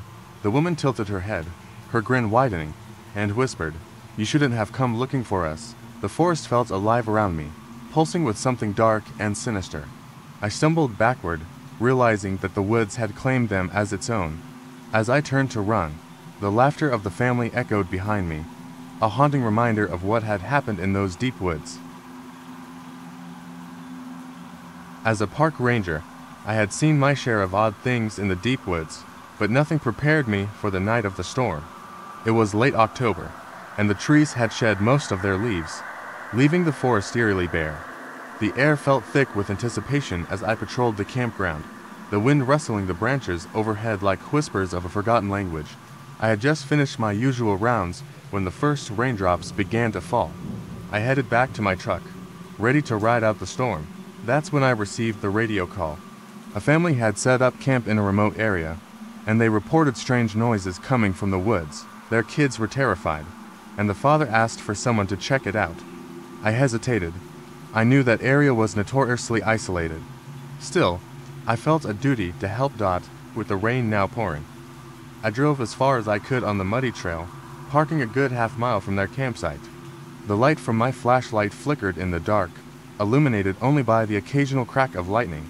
I felt an unsettling chill as I walked toward their tent, the wet ground squelching beneath my boots. The sound of rain drowned out the forest sounds, creating an oppressive silence that made my skin crawl.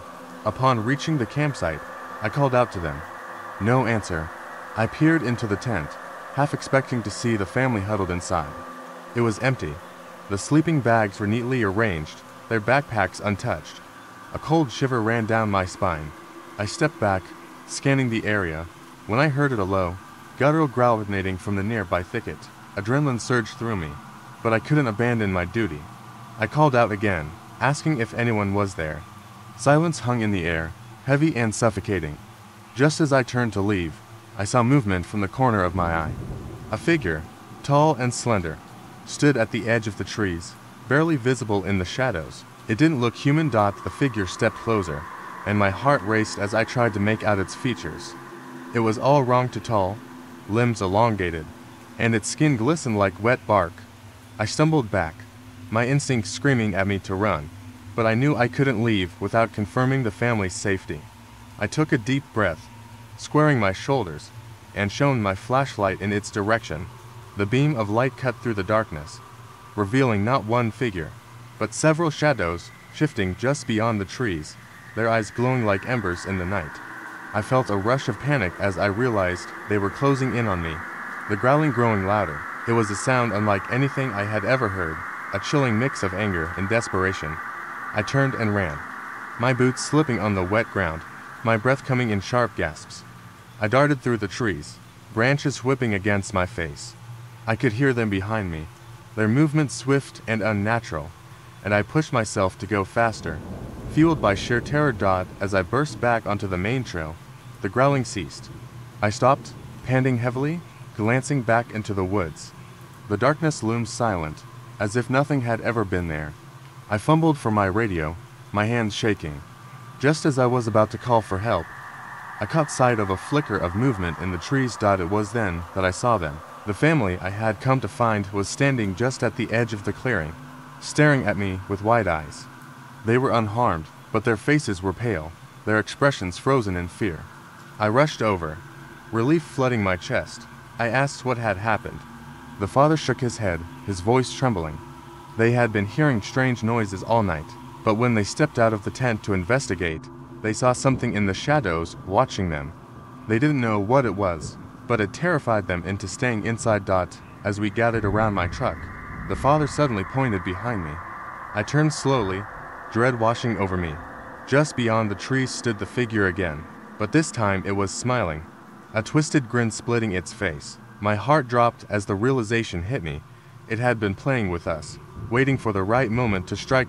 In that instant, the lights on my truck flickered, and I felt a cold breeze brush against my neck. The family clutched each other, and I could feel my body tense as the air grew thick with malice. I couldn't shake the feeling that this was only the beginning. We had survived for now, but the woods were still alive with something sinister, and we were far from safe.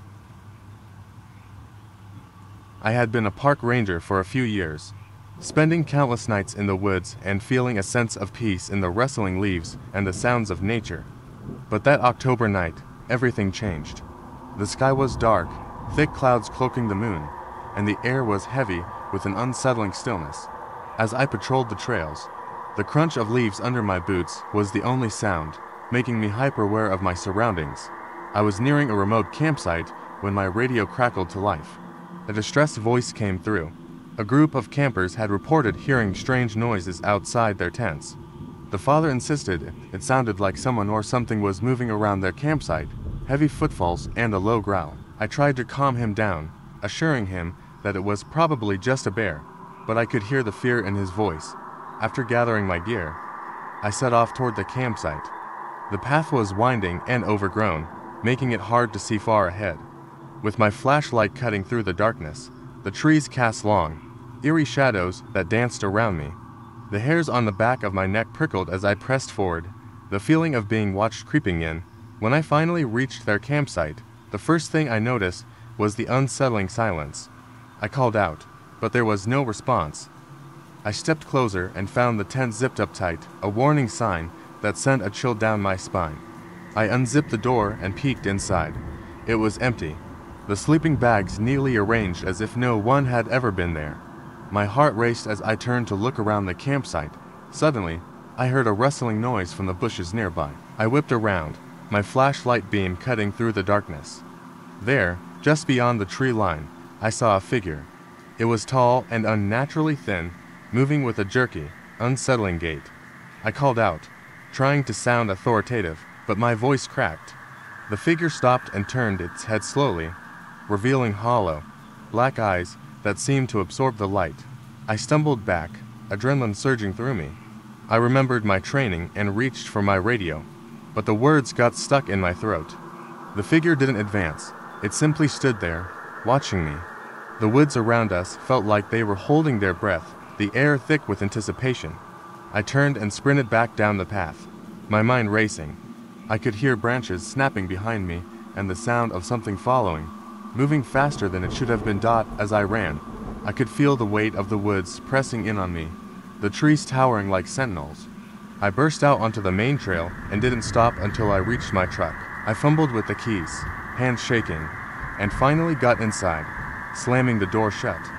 I took a moment to catch my breath before calling for backup, explaining the situation as calmly as I could, but inside I was a mess. While I waited for the other rangers to arrive, I decided to circle back to the campsite. Maybe I could find the family and lead them to safety. As I approached, I felt a sense of dread wash over me. The area looked different, almost distorted. I scanned the trees but saw no sign of the figure. The tent was still zipped up tight, and the campsite was eerily quiet. I crept closer, my flashlight beam trembling. I unzipped the tent once more, but this time, it was empty. My heart sank. Where had they gone? A rustling noise drew my attention again, and I turned just in time to see the figure dart between the trees. Panic surged, and I turned to run, but as I did, I tripped over something hidden in the leaves. I fell forward and looked back. The figure was right there, only inches from me, but as I scrambled to my feet, something strange happened. The creature changed shape, morphing into the father from the camping family, his face twisted with fear. I blinked, and he vanished, replaced by shadows that danced among the trees. I stumbled back toward the road, my mind racing with confusion. Just as I reached the trailhead, the other rangers arrived. I told them everything, but as we searched the woods, we found nothing. No campers, no sign of a struggle, just an overwhelming silence. Days later, the park officials declared the area closed until further notice. But sometimes, when I walk the trails alone at night, I can still hear the rustling of leaves and that haunting growl. I wonder if the woods still hold the family, or if they became part of something far darker. The figure I saw, the one that looked like the father, was never found, and I can't shake the feeling that whatever I encountered in those woods still lingers, watching and waiting. As a park ranger, I had always been drawn to the solitude of the deep woods. The crisp air, the sounds of nature, and the occasional visit from campers made the job rewarding. One particular October evening, as the sun dipped below the horizon, I received a call over the radio. A family had set up camp near a remote area, and they were anxious about strange noises coming from the woods. I assured them I would investigate and headed out with my flashlight and gear. The deeper I ventured into the forest, the darker it became. The trees loomed like ancient sentinels, their branches whispering secrets in the wind. I found the campsite nestled among the pines, a flickering campfire barely illuminating the anxious faces of the family. They were huddled close together, their expressions a mix of fear and concern. I asked what they had heard, and the father, his voice trembling, described a low growl and snapping branches echoing from the woods. The mother clutched her children, eyes wide with terror. I promised to check the perimeter and reassured them that it was likely just a bear or some other wildlife. The family nodded but remained visibly shaken. As I walked beyond their camp, the forest felt alive, each rustle amplifying my anxiety. I swept my flashlight across the darkened trees, scanning for movement. The growling had subsided, replaced by an eerie silence that set my nerves on edge. I couldn't shake the feeling of being watched. After about 20 minutes of searching, I returned to the family. They looked relieved to see me, but were still on high alert. I suggested they stay close to the fire and try to get some rest while I kept watch. I positioned myself a few yards from their tent, feeling the weight of the darkness pressing in around me. As the hours passed, the silence was punctuated by the occasional crackling of the fire and the distant call of an owl. Then, just as I began to relax, I heard it again, a low growl, deeper this time, resonating through the trees. My heart raced as I shined my flashlight toward the sound, illuminating nothing but the shadows of the forest. I took a deep breath and walked toward the sound, my senses heightened. The growl was now accompanied by snapping twigs. My flashlight beam cut through the darkness, revealing an unsettling sight. A tall figure stood at the edge of the trees, its outline indistinct. It looked almost human, but something was wrong. It was too tall, too slender, and it didn't move like a person. Panic surged through me, but I forced myself to remain calm. I called out, asking if anyone was there. No response came, just a low growl that echoed back to me. Suddenly, the figure lunged toward me, and I stumbled backward, the beam of my flashlight flickering as I tripped over a root. I scrambled to my feet, heart pounding, and ran back to the camp. The family was awake, eyes wide with fear. I told them to pack their things quickly, whatever it was in the woods. I could feel it was not friendly. They hurriedly stuffed their belongings into their bags, their hands trembling. As they finished, I led them to the path back to my truck, keeping my flashlight trained on the darkened trees. Just as we reached the trailhead, the air grew cold, and I turned back to glance at the woods. The figure stood just beyond the tree line, watching us. I felt a chill run down my spine, but pushed the family forward. We hurried to the truck, and I fumbled for the keys, my fingers shaking. Just as I got the door open, a loud crash echoed from the forest, followed by a terrifying roar. I threw the family inside and slammed the door. I could feel the adrenaline surging through me as I started the engine. The headlights illuminated the edge of the woods, revealing the figure again, closer this time, its face twisted in a grotesque grin. I backed out and drove away as fast as I could. The family was silent, and the only sound was the hum of the engine. Finally, I turned to them and asked if they had seen anything. They exchanged confused looks, and then began to speak. The father insisted he had seen the figure, but the children only remembered shadows. The mother looked at me, her eyes wide. Then she pointed to the back of the truck. I turned, and my stomach dropped. There was a face pressed against the window, twisted and contorted, mirroring the grotesque smile I had seen earlier. The moment my heart stopped, the face vanished, leaving only the darkness behind. We all sat in stunned silence, realizing that whatever had been watching us was still out there, lingering just beyond the reach of our light. As a park ranger, I had seen my fair share of strange occurrences in the deep woods, but nothing could prepare me for what happened on that chilly October evening.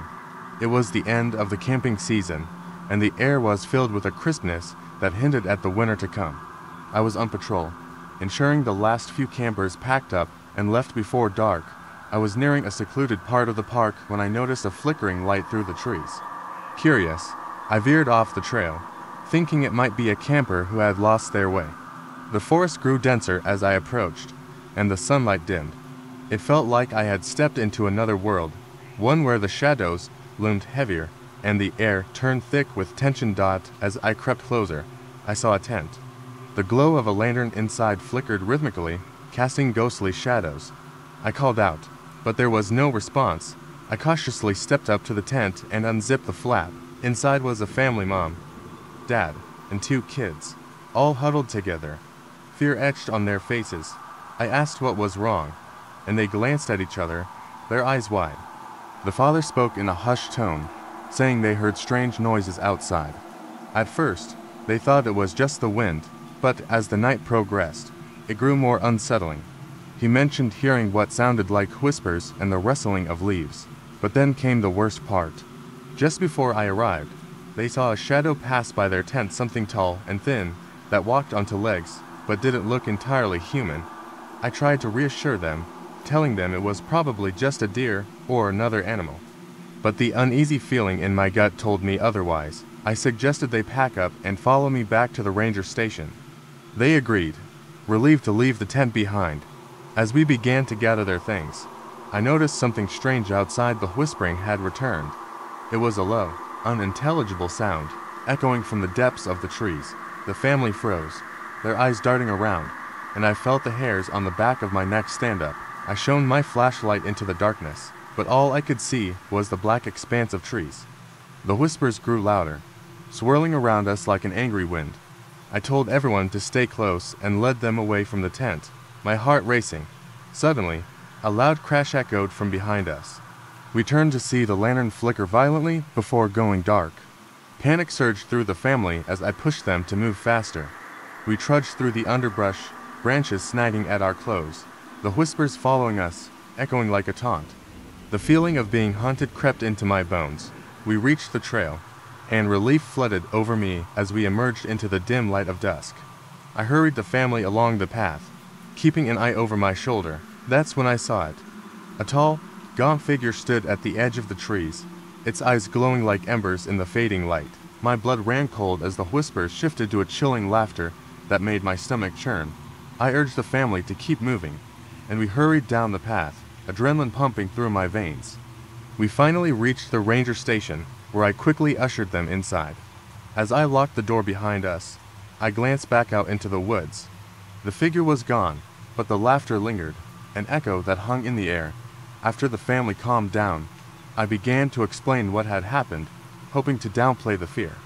But just then, the radio crackled to life, breaking the silence.